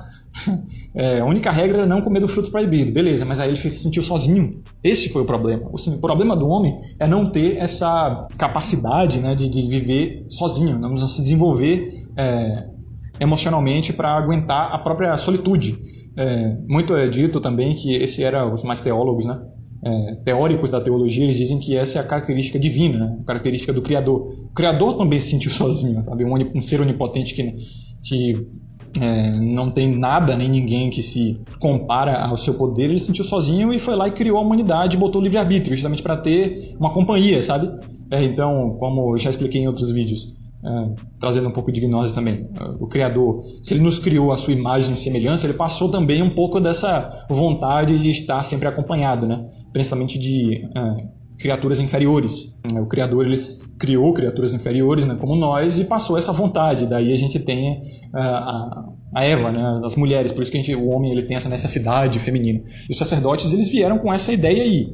Agora, quanto aos sacerdotes, eles inventaram isso, ou se realmente foi algo verídico, né, eu já não sei. Será que eles inventaram isso para que você acredite nisso e veja as coisas como funcionais, né, e pratique dogmas? Aí, bom, é uma coisa a se pensar, né? Particularmente, na minha opinião, eu acredito que o que você imagina, o que você visualiza é real. Então, para um fim ou por outro, o que você realmente visualiza vai virar realidade em algum momento, mesmo que não seja no mundo físico. Então, enfim, os sacerdotes sabiam dessa parada toda, tá? É por isso que eles puseram Eva ou Pandora, por exemplo, na religião grega, né? Na mitologia grega, como as curiosas, né, que foram lá desobedecer ao Criador, ao Ser Supremo. Por quê? Porque Eva estava entediada também. Ela não aguentava mais aquela vida e ela foi lá desobedecer para saber qual é que era mesmo. Não é à toa que as próprias mulheres elas têm esse instinto de ser curiosas pra caramba. Se você fala, não mexa aqui, ela vai mexer. Se você quiser... O próprio Sarran Alita dizia, né? Se você quiser que uma mulher vá para a esquerda, diga ela para ir para a direita, que ela vai querer te contrariar e ir para a esquerda. Então, no fim das contas, né? É só dizer ela para ir para a direita que ela vai para a esquerda. Então, os sacerdotes sabiam disso também e botaram isso em Eva, né? E se eles puseram isso, foram os homens que inventaram o Criador, ou se o Criador passou essa informação para os homens, não sabemos bem. Mas como eu disse, por um efeito ou por outro, vai se realizar, né? O seu pensamento vai se realizar, basta você meditar o suficiente. Daí você entende por que os sacerdotes eles eram tão misóginos, né? Tem até um link aqui na descrição que eu deixei para vocês darem uma olhada a respeito dos maiores misóginos da história, muito entre aspas, né? Porque é um título retirado de uma página feminista. É um arquivo no Drive que eu tenho aqui, dentro de uma pasta de alguns estudos bem interessantes que eu vou lançando para vocês aos poucos. Yannick Irigaia, ele já lançou no vídeo dele Mulheres São Como Macacos, né? Eu não lembro do título, vai estar aqui na descrição também para vocês darem uma olhada. Um arquivo que eu compartilhei com ele de um inscrito que mandou para mim, cheio de arquivo muito bom, muito bom. Eu vou deixar disponível para vocês num vídeo posterior. Agora, por enquanto, só está disponível dos maiores misóginos da história, link na descrição, para vocês verem por que e como, né? Tudo quanto é filósofo, tudo quanto é religião, falava a mesma merda das mulheres. mulheres, tá ligado? Novamente, os sacerdotes, cara. Os sacerdotes, eles começam a meditar ali e falam, porra, a vida é uma merda, a vida carnal é uma merda, entendeu? E aí você vai pensando, você chega à mesma conclusão. Migtal, mulher é o ser mais diabólico do mundo, enfim. E por último, né, que esse vídeo já ficou meio longo, finalizando aqui, como é que o período dos sacerdotes chega no período dos guerreiros? Então, simples, Clube da Luta. Já assistiu o Clube da Luta? Pois é. Tu fica ali vendo que a vida carnal é uma merda, tu tenta buscar ali espiritualidade e tudo mais, beleza, tu consegue transcender, mas tu ainda tem que cumprir o teu papel na vida, né? Tu ainda tem que cumprir o teu papel na vida. E o que é que você começa a fazer? Clube da Luta. Simples assim. Tu vai querer fisicalidade, porque o homem ele tem isso dentro dele, entendeu? Eu já falei. O imperativo como eu expliquei lá no começo desse vídeo, né? Como é o período dos guerreiros, o período dos lutadores, é fisicalidade. A gente quer competir, a gente tem esse imperativo, né, de satisfazer pergamia e de nos autodesenvolver. A gente quer esporte, né? O esporte ele é uma forma de entretenimento do homem. A vida ela não é só espiritualidade. A vida é também você explorar o seu físico, né? Os sacerdotes chegam a essa conclusão, porra, esse seu corpo foi lhe dado para alguma coisa, entendeu? Senão esse corpo aqui não é só para você meditar e tudo mais, e fazer jejum, que era muito comum entre os períodos sacerdotais e tudo mais, né? Esse corpo tá aqui para alguma coisa, pô, vamos brigar, tipo isso. Vamos fazer esporte, vamos correr, tá ligado? Vamos caçar, Enfim, os caras, eles descobrem, assim, exemplo das Olimpíadas de Atenas, né, que ocorriam na Grécia, que era um período, eu diria, o período mais recente o começo do período mais recente dos sacerdotes, né, que terminou ali, provavelmente no período... Eu diria que terminou com a morte de Cristo.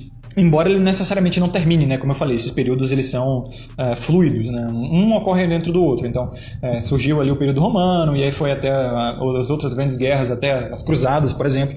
E ali na época das cruzadas você vê também muito sacerdotismo, né, a famosa Idade das Trevas, a idade da Igreja Católica ali, o protestantismo, sacanagem, o protestantismo sacaneou toda a religião que a gente tinha, mas enfim. Mas ali eu já considero o período moderno, digamos assim, né? Que não é bem um período moderno, a gente sabe que o período histórico moderno ele começou ali mais perto do período vitoriano, né? Mas eu diria o período, como eu posso dizer, que se tem história, né? Muita história humana foi perdida, né? Por exemplo, pré-Grécia, tem muito pouco conhecimento histórico a respeito. Só depois da Grécia que a gente tem coisas escritas realmente documentais, né? Coisas documentadas. Muito foi perdido na Biblioteca de Alexandria, né? Sim, muito foi perdido na Biblioteca de Alexandria, na queima. A gente tem alguns documentos a respeito de outras civilizações anteriores e posteriores à grega, mas nada tão contundente quanto os gregos, tá? Os gregos escreviam muito mais que as outras, né? Que eram mais orais. Muito se diz, não dá muito para saber, né, o que realmente se perdeu na Biblioteca de Alexandria. Dizem que na época foi perdido mais da metade do conhecimento humano inteiro, documentado em livros e pergaminhos e escrituras em geral, a respeito de outras civilizações e até coisas esotéricas. Dizem que foi uma queima completamente intencional, mas enfim, a gente não tem como saber, né? Dizem que tinha muito conhecimento do Oriente Médio ali, das civilizações celtas, anglo-saxões e enfim, nórdicos, dizem que até das Américas, mas aí não tem como saber, né? A porra toda se perdeu, não sabe o que é conspiração e o que não é. Mas enfim, é assim que começa o ciclo de novo, entendeu? Como eu falei, não tem muito começo e um fim, é um círculo, você aponta para qualquer lugar do círculo, é só um ponto qualquer ali. Então você percebe que a fisicalidade ela começa a ressurgir. Os caras eles falam, porra, beleza, mas qual o sentido dessa vida carnal aqui? Vamos voltar para a fisicalidade. E aí os caras começam a perder um pouco da espiritualidade aí, sabe? Inevitavelmente as competições que ocorrem ali no nível físico vão gerando vão ficando mais acirradas, sabe? E os homens querem competir mais, sabe muito bem, né? Por exemplo, no joguinho aí que você tá subindo de elo, subindo de PDL, sei lá. Eu uso essas siglas aí porque eu jogo um LOLzinho até hoje. Você não quer parar, tá ligado? Você simplesmente não quer parar. Não é suficiente você pegar ali um diamante ou não sei lá o que. Eu falo isso porque eu sou um ranked, tá? Eu jogo esporadicamente, assim, nos normal games só pra me distrair. Mas o que eu vejo é que os caras não querem parar. O cara quer pegar o número 1 do mundo. O cara não para. Então, no nível Atenas, no nível Grécia ali, nas Olimpíadas é a mesma coisa. O cara quer pegar o número 1 do mundo. E aí, tipo, ele consegue o número 1 do mundo, foda-se, meu irmão. Agora eu vou partir pra guerra mesmo. Aí eu vou partir pra espada, entendeu? Quer matar todo mundo, ficar forte pra caralho. Então, assim, é o Battle Royale. O Battle Royale do mundo real. É assim que funciona a masculinidade. Lembre-se, por mais que hoje nós olhamos para antigamente e falamos, esses caras são malucos, não querem se matar, isso pode parecer muito estranho para nós. Mas na época era a competição dos caras, entendeu? Era tão natural para eles quanto subir de PDL no LOLzinho. eles eram muito mais impiedosos, mais enravecidos, mais severos mesmo, né? Por alguns diriam, né, que a masculinidade era até superior à deles. Embora eu discorde, porque eu acho que o maior nível de masculinidade é encontrado no período dos sacerdotes, né? Os caras que eles chegam assim, a um nível pacifista total. Por exemplo, Diógenes. Embora Diógenes ele fosse meio zoado da cabeça, na minha opinião. Por exemplo, os estoicos. Pô, o estoico não quer briga com ninguém, exceto Marco Aurélio era general e tal. E rei também, né? Então, assim, ele obviamente tirou a vida de muitos homens, mas nas escrituras e meditações dele você vê o pacifismo, né? Eu ia dizer passividade, mas não. O pacifismo dele, Sêneca, a mesma coisa, que inclusive influenciou muito a moral judaico-cristã, né, os estoicos. Daí, por isso que a moral judaico-cristã ela tem esse negócio de deu outra face. A moral judaico-cristã, no Novo Testamento, pelo menos, ela é extremamente pacifista. Até no Velho Testamento você vê. É claro, no Velho Testamento existe uma severidade maior, né? Mas ainda existe muita pacifismo no Velho Testamento. Mas enfim, o Clube da Luta ele sempre renasce, está dentro de nós, está, né? Tá dentro do instinto. Então você percebe aí como a partir do sacerdotismo, do período dos sacerdotes, né? Os períodos que se sucedem são sempre mais instintivos, pelo menos um pouco. No guerreiro, no período dos guerreiros, é um instinto mais para a violência masculina. A competição, existe a honra, existe disciplina, existe força, mas ainda assim existe o instinto de ser o mais forte, de demonstrar poder, e até satisfazer a hipergamia. E aí os homens do período dos sacerdotes, né, os sacerdotes realmente eles começam a criticar isso, a violência, e como os homens buscam a glória, né? Uma coisa que os sacerdotes eles muito comumente não são, que é procurar a glória, procurar ser reconhecido, né? Vi de grandes filósofos que a gente tem aí, os caras eram minimalistas pra caramba, o próprio Schopenhauer, mesmo Nietzsche. Isso é muito comum que você percebe. Na época em que eles viviam, eles eram desconhecidos totalmente. Eles ficaram conhecidos depois, que depois mortem, né? Tem o fenômeno dos filósofos, ser reconhecido depois que eles morrem. Os caras eles necessariamente não buscavam a glória, né? Ser o mais inteligente, demonstrar grandes filosofias e tal. Eles buscavam ali aprender o máximo possível, ter o máximo de verdade possível antes de morrer, e a espiritualidade ela é basicamente isso. O caminho da espiritualidade é basicamente isso, aprender o máximo possível nessa carne aqui, né? Porque tem até uma máxima gnóstica que é dito o seguinte, eu acho que é da Cabala, né? Somos seres espirituais aprendendo a exemplo de seres carnais, né? Estamos aqui para aprender através da carne o que se não se aprende através do espírito. É como se assim, nós somos reis e agora a gente tem que aprender o que é ser escravo, sabe? Meio que a gente voltou do espírito para a carne, desceu um nível para aprender como é que é ser escravo, vamos botar assim, aprender, dar valor, né? Enfim, existem várias e várias ideias a respeito de por que estamos aqui, qual o intuito da vida, e o que é espírito, o que é alma, a diferenciação entre os dois, o que é a carne, o que é a mente, enfim. Isso muito explorado no estilo dos sacerdotes, né? No período dos sacerdotes, que é uma coisa que eu venho percebido bastante aqui no pós-queda, né? Como eu disse, a gente não chegou ainda no colapso total da humanidade, estamos chegando, sabe muito bem, a sociedade está indo para o buraco. A democracia, o bem-estar social está indo pro buraco, a gente está vendo aí basicamente ginocentrismo pra caramba, misandria pra caramba, putaria pra caralho, degeneração moral, sexual, à torta e à direito, das coisas mais diabólicas e sombrias possíveis que vocês podem imaginar, né? Normalizando aí incesto, normalizando zoofilia, normalizando pedofilia, enfim. Estamos chegando no fim dos tempos, então é até uma coisa também, né, muito comum na moral judaico-cristã, nas religiões abraâmicas, é que o criador não, né, mas o profeta voltará. O Velho Testamento ele não tem bem um profeta, né, tanto que os judeus ortodoxos mesmo, né, sionistas, eles não veem Jesus como um profeta. Ele é só mais um cara que peregrinava ali na Galileia e aquelas bandas ali, como vários faziam, né? Vários outros. Ele tinha os apóstolos dele lá, eram os caras que pagavam pau para ele. Basicamente isso aí que os sionistas dizem, né, os ortodoxos. Já no Novo Testamento é dito, o profeta voltará. E assim, praticamente toda a religião e toda a escritura sagrada, todo o reino espiritual, aí, toda a meditação espiritual diz, vai ter uma merda aí que vai acontecer no mundo, entendeu? Vai resetar, vai ter um grande reset. O Satanás, o mal aí, seja lá o que for, né? Tudo de ruim vai reinar por um tempo. E vai ter um grande reset aí para começar tudo de novo, tá ligado? É basicamente essa história aí do ciclo social que eu trago, né? Nessa observação que a gente tem do comportamento social humano. Então, é por isso que eu digo, não tem essa de ser tradicional conservador. Ser tradicional conservador é ser anti-história, é ser anti o ciclo. Tipo, você tem que aproveitar no máximo o tempo que você vive ali. Entendeu? Tentar tirar o máximo que você pode, né? Viver com uma certa sanidade. E assim, você vê que, porra, parece niilismo que eu tô falando? É mais ou menos. Porque, tipo, não tem meio como você entender a história humana, o pensamento humano, sem uma dose de niilismo, né? Sem uma dose de evolucionismo e também de darwinismo e seleção natural. Sem uma dose de entender a moral como, na verdade, uma criação e também, às vezes, o julgamento divino como uma criação para meio que domesticar as pessoas e mantê-las fazendo bem. Aí você percebe também que tem muita gente mal intencionada aí na religião também, né? De manter, sei lá, a monogamia, às vezes para manter a sociedade ali controlada, né? Controlar os betas que sem acesso ao sexo eles ficam raivosos ou saem da sociedade. Então a monogamia foi muito utilizada como uma forma de controle ali, né? Para manter os betas com algum acesso à sexualidade, razoavelmente satisfeitos e continuar trabalhando, né? Porque a gente sabe, nosso próprio período dos escravos é muito para monogamia. Por quê? Porque o homem casadinho, o homem que se relaciona, ele gasta mais, entendeu? Ele produz mais.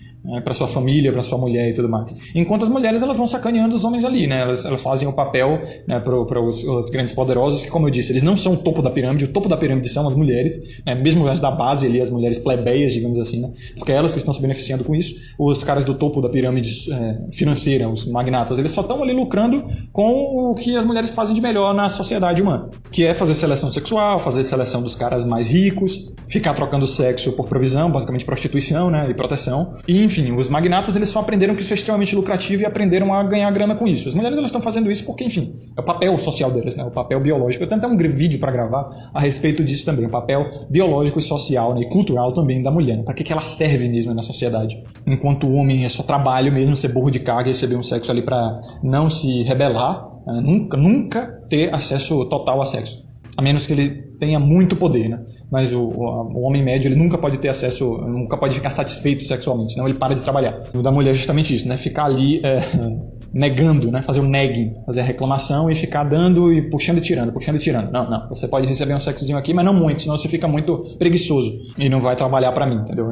Enfim, e aí quando você dá muito poder pras mulheres, surge essa escassez sexual que eu expliquei no começo do vídeo, lá pro meio do vídeo, porque elas fazem isso, ficar o sistema de deserto, né? Você fica num deserto sexual para pagar cada vez mais por sexo que você não tem acesso, que nem beber da água do mar, tentar matar a sede com água salgada. Eu vou deixar aqui no final, isso aqui é mais um apêndice, né? Uma gravação que eu estou fazendo depois de ter terminado o vídeo, que é justamente o seguinte, falar umas coisas que eu esqueci de falar. É que esses períodos aí, eles são muito perceptíveis também a nível micro, tá? O nível macro é o que acontece aí ao longo das centenas de anos e gerações e tudo mais. O nível micro é o que se percebe, se vocês analisarem o suficiente, em relações sociais, em relações de movimentos culturais, em grupos sociais e pequenas instituições que formam o grande espectro social, né? Que formam, por exemplo, uma nação ou uma sociedade a nível escalonável mesmo, né? Um nível ali hierárquico. Você percebe que existem esses períodos aí, principalmente entre os homens, tá? Porque as mulheres elas só seguem. Eu vou até falar a respeito disso mais pra frente. As mulheres elas meio que só seguem isso aí. Os homens é que passam por esses períodos, tá ligado? Então assim, toda vez que você vê um grupo, um movimento, uma instituição feita por homens, você vai perceber meio que pequenas relações entre esses ciclos, tá? Os caras eles vão chegar no nível mais sacerdotal, depois eles vão chegar no nível mais guerreiro, depois eles vão chegar no nível mais consumidor, ou melhor, um nível mais mercador ali, mais comerciante, depois o nível consumidor mais comer, para depois reiniciar a parada. Isso se não colapsar totalmente e acabar, né? Porque assim, a sociedade humana ela não acaba, pelo menos não acabou até hoje. Então ela sempre passou por esse ciclo, mas coisas mais micro, como, sei lá, um movimento cultural, ou um grupo, um movimento ideológico, uma instituição, ela eventualmente acaba em algum momento. E o colapso, ele sempre tende a ser ali no período mais dos coomers, né? A gente vê, por exemplo, aqui na nossa machosfera também, a machosfera brasileira. A machosfera ela começou mais no período dos comerciantes, né? Como eu falei. Ela não tem meio que um começo, na verdade, né? Ela pode começar em qualquer período. Mas vamos botar aqui que a nossa machosfera ela estava ali mais concentrada no período dos comerciantes, que eram o quê? Os PWAs. Os comerciantes e mercadores eram os PWAs vendendo ali cursos e tudo mais. E aí depois veio os coomers, né, que eram os consumidores, os caras que começavam a ficar um pouquinho de saco cheio dessa parada. Eles já tinham consumido, viam que não funcionava, viam que você corria atrás da hipergamia, a hipergamia corria de você, né, que a hipergamia tem esse péssimo hábito, quanto mais você correr atrás dela, mais ela corre de você. Eu que gravava também um vídeo explicando como a hipergamia feminina ela é comparativa e progressiva e como você nunca vai conseguir satisfazer ela. Esqueça isso. É corrida dos ratos mesmo, como eu falei, né, beber, tentar satisfazer a sua sede com água do mar. E aí depois vieram os sacerdotes, né, a parada colapsou um pouco, e vieram sacerdotes ali com Raccoon, Kodama, Tricel, Beza de Viriato, Rock, Ronan de Stagira, Lionman Speaks, Fúria, Um Dia de Fúria, mas aquela galerinha primeira geração, sabe? Que eram sacerdotes, os caras que falavam o que precisava ser dito, que as pessoas não queriam ouvir, mas precisavam ouvir. E meio que o sistema dos POAs colapsou, tanto que você vê ali, Copinho, né? Ele deu uma guinada no canal, Bruno Diglio do Social Arts deu uma guinada no canal, pararam de vender cursinho de como pegar mulher e como ser foda na balada e tudo mais, e se alinharam ao camaleonismo masculino, né? Se alinharam mais ali pro novo modus operandi, o que os caras estavam procurando mais, que é a verdade nua e crua. É por isso que eles estão agora numa pegada mais red pill, digamos assim. E já estamos chegando no período dos guerreiros já, tá?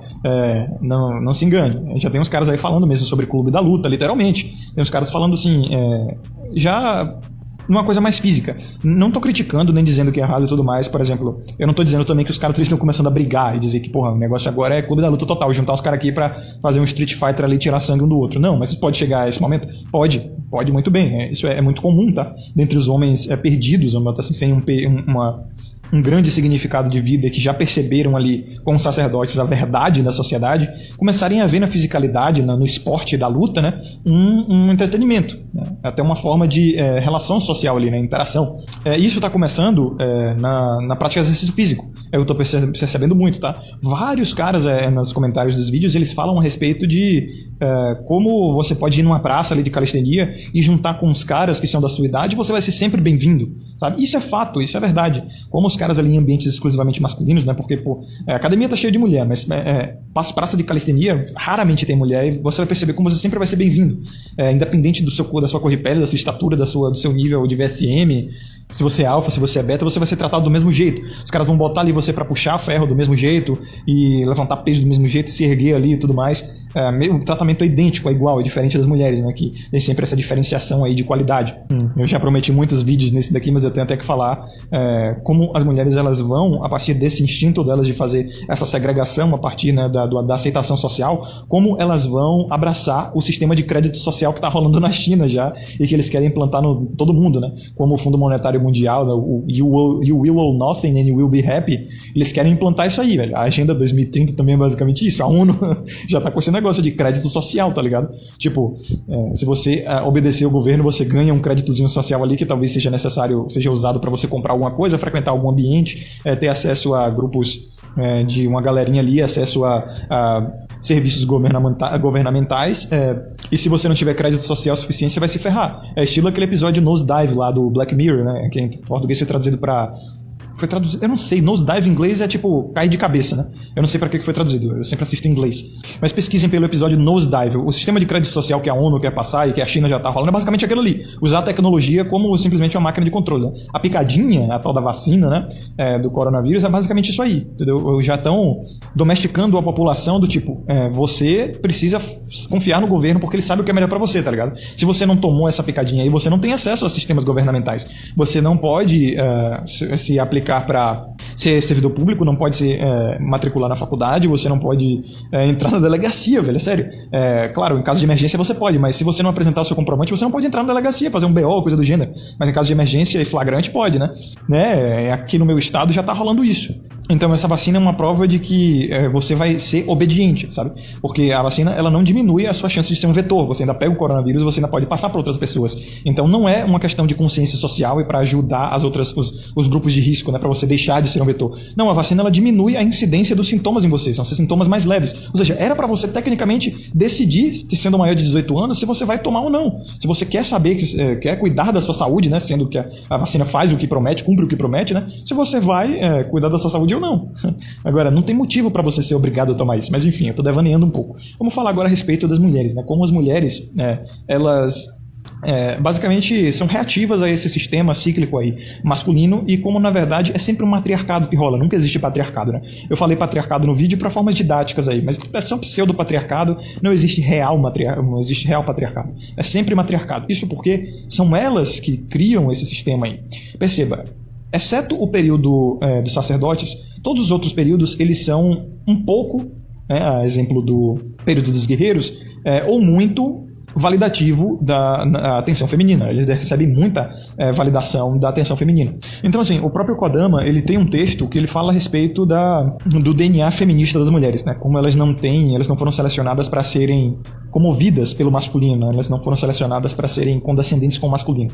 É só ódio, misandria e botar ele para trabalhar e chicote no lombo e acabou. Não tem essa de ter pena do masculino. A mulher ter pena de homem é completamente antinatural, não existe isso. Isso é a mesma coisa que uma doença psicológica, tá? É um ponto fora da curva.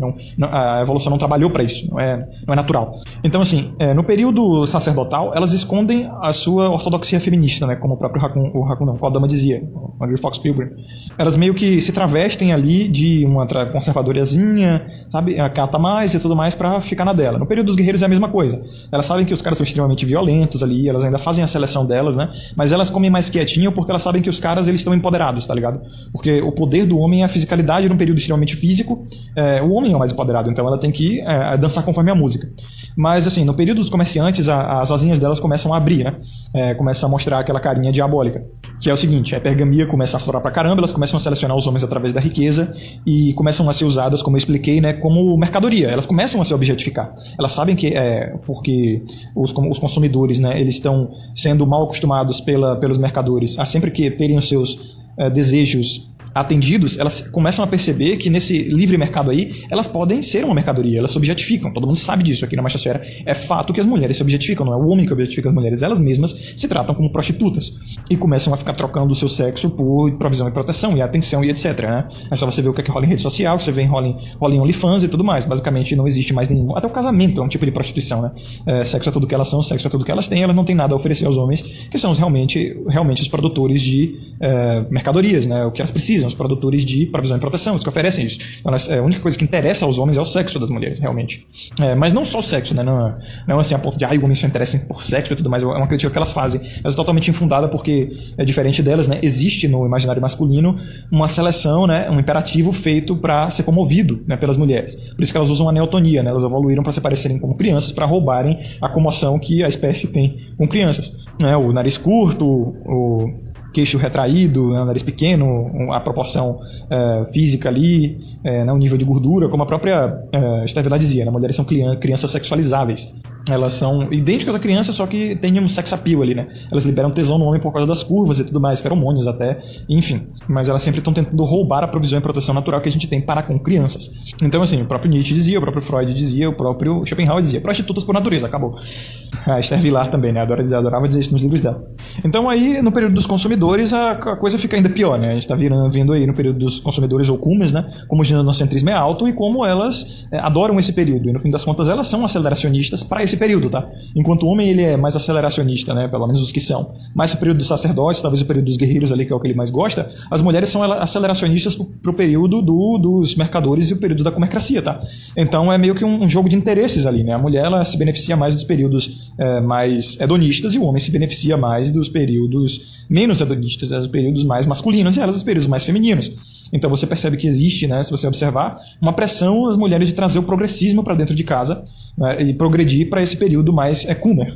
E o homem, ele é muito raro o homem ser aceleracionista, ele é muito contrário, é mais travado, ele quer travar ali no tradicional conservadorismo, sabe? Ele quer ficar travando ali no patriarcado, no pseudo-patriarcado, né? E tentar conservar e tal, e não sei o que, fica ali vendo só o quadro menor, que inclusive é muito manipulado pelas mulheres isso, tá? Vide as conservadias aí, mas no fim das contas as mulheres sempre se beneficiam. Por quê? Porque elas que causam essa porra toda de destruição aí e no fim das contas elas não pagam a conta, elas não pagam o pato. Quem reconstrói a merda, né, que elas causaram são os homens. são os homens, a respeito até daquele texto do Hillman, que foi traduzido pelo Pensador Selvagem e lido pelo Kodama também, né? Agora o interesse das conservadias é justamente esse, né?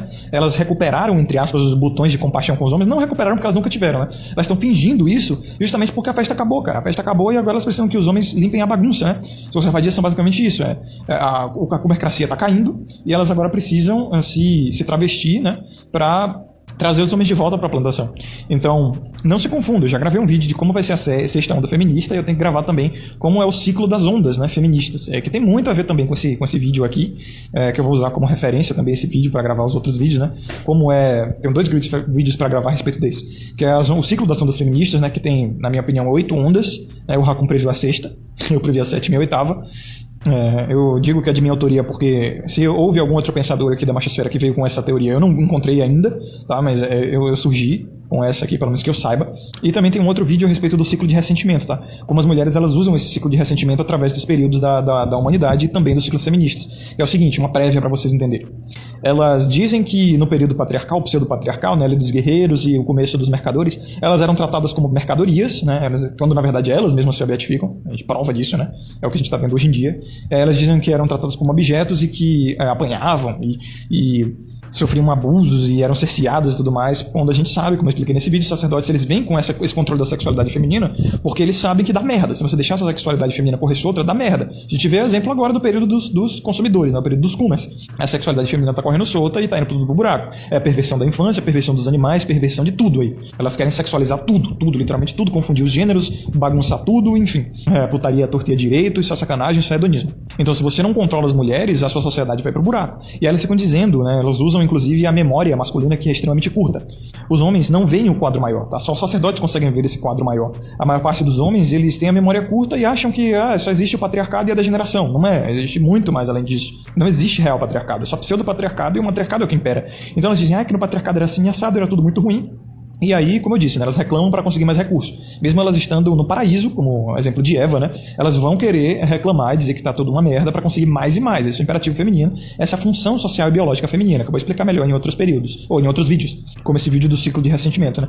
Daí elas positivizam o voto universal, a liberação sexual, as leis de casamento, né?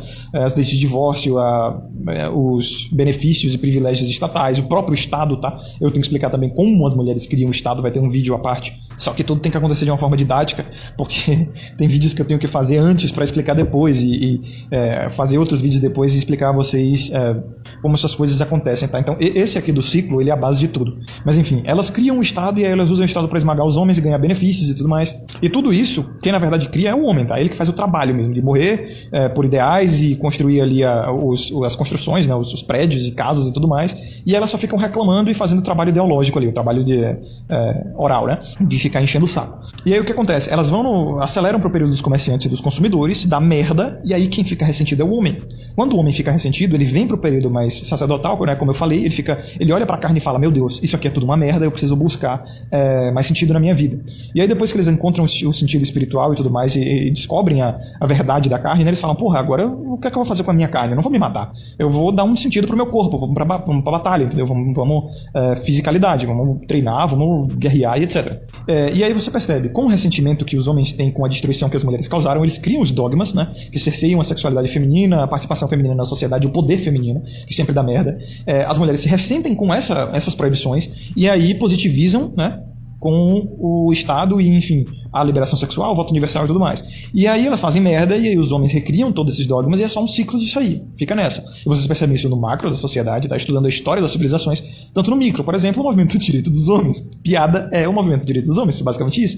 As mulheres chegaram, entraram, destruíram por dentro e fizeram uma merda que fizeram. Hoje aí o movimento de direito dos homens não é nada além de um zero à esquerda, político, né, um purple pill, um engodo total. Então você percebe isso também nas pequenas relações sociais entre homens e mulheres. Na machosfera tá ocorrendo bastante isso. Tem mulher de pio. Mulher de pio, mano.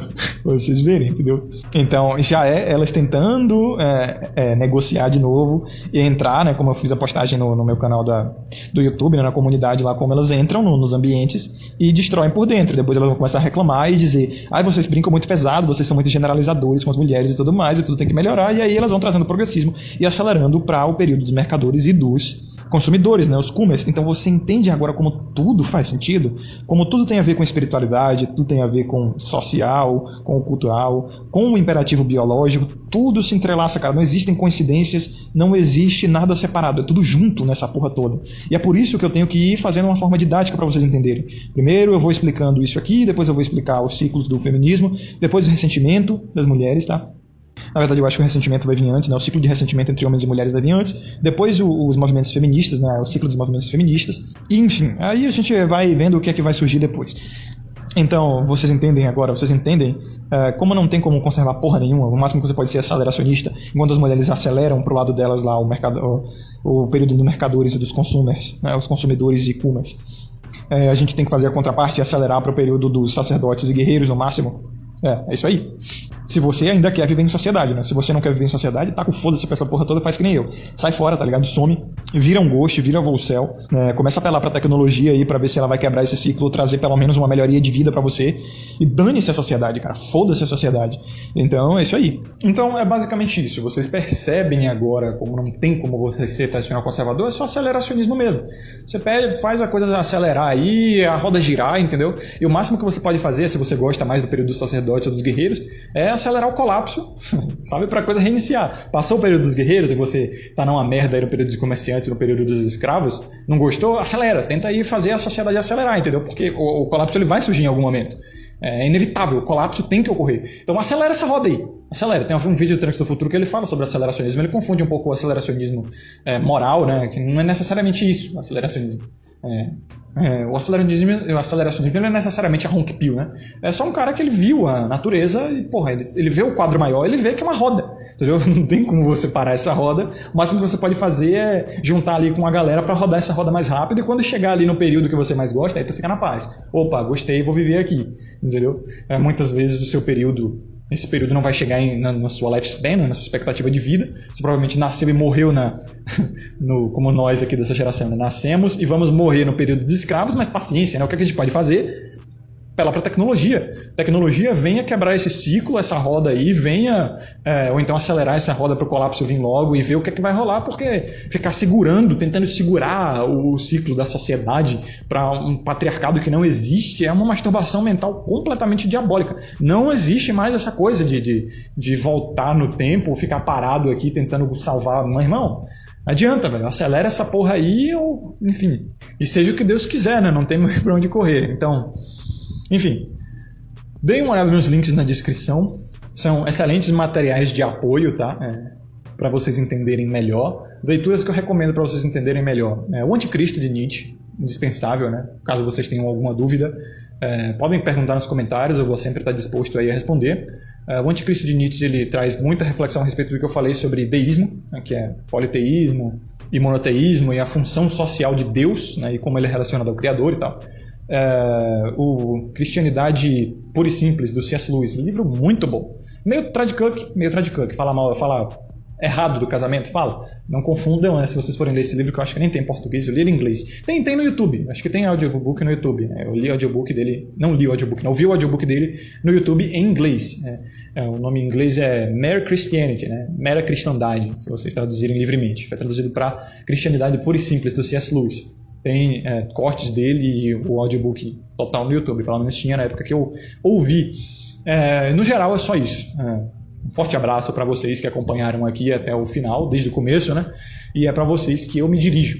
É para vocês que eu faço esse trabalho, entre aspas, né, sem esse senso de alta importância, sacerdotal aqui, essas reflexões. Então a vocês eu desejo sabedoria, porque com sabedoria todo o resto vocês conseguem. Força, honra, liberdade, tudo através da sabedoria é possível. Então, sabedoria sempre e fiquem atentos.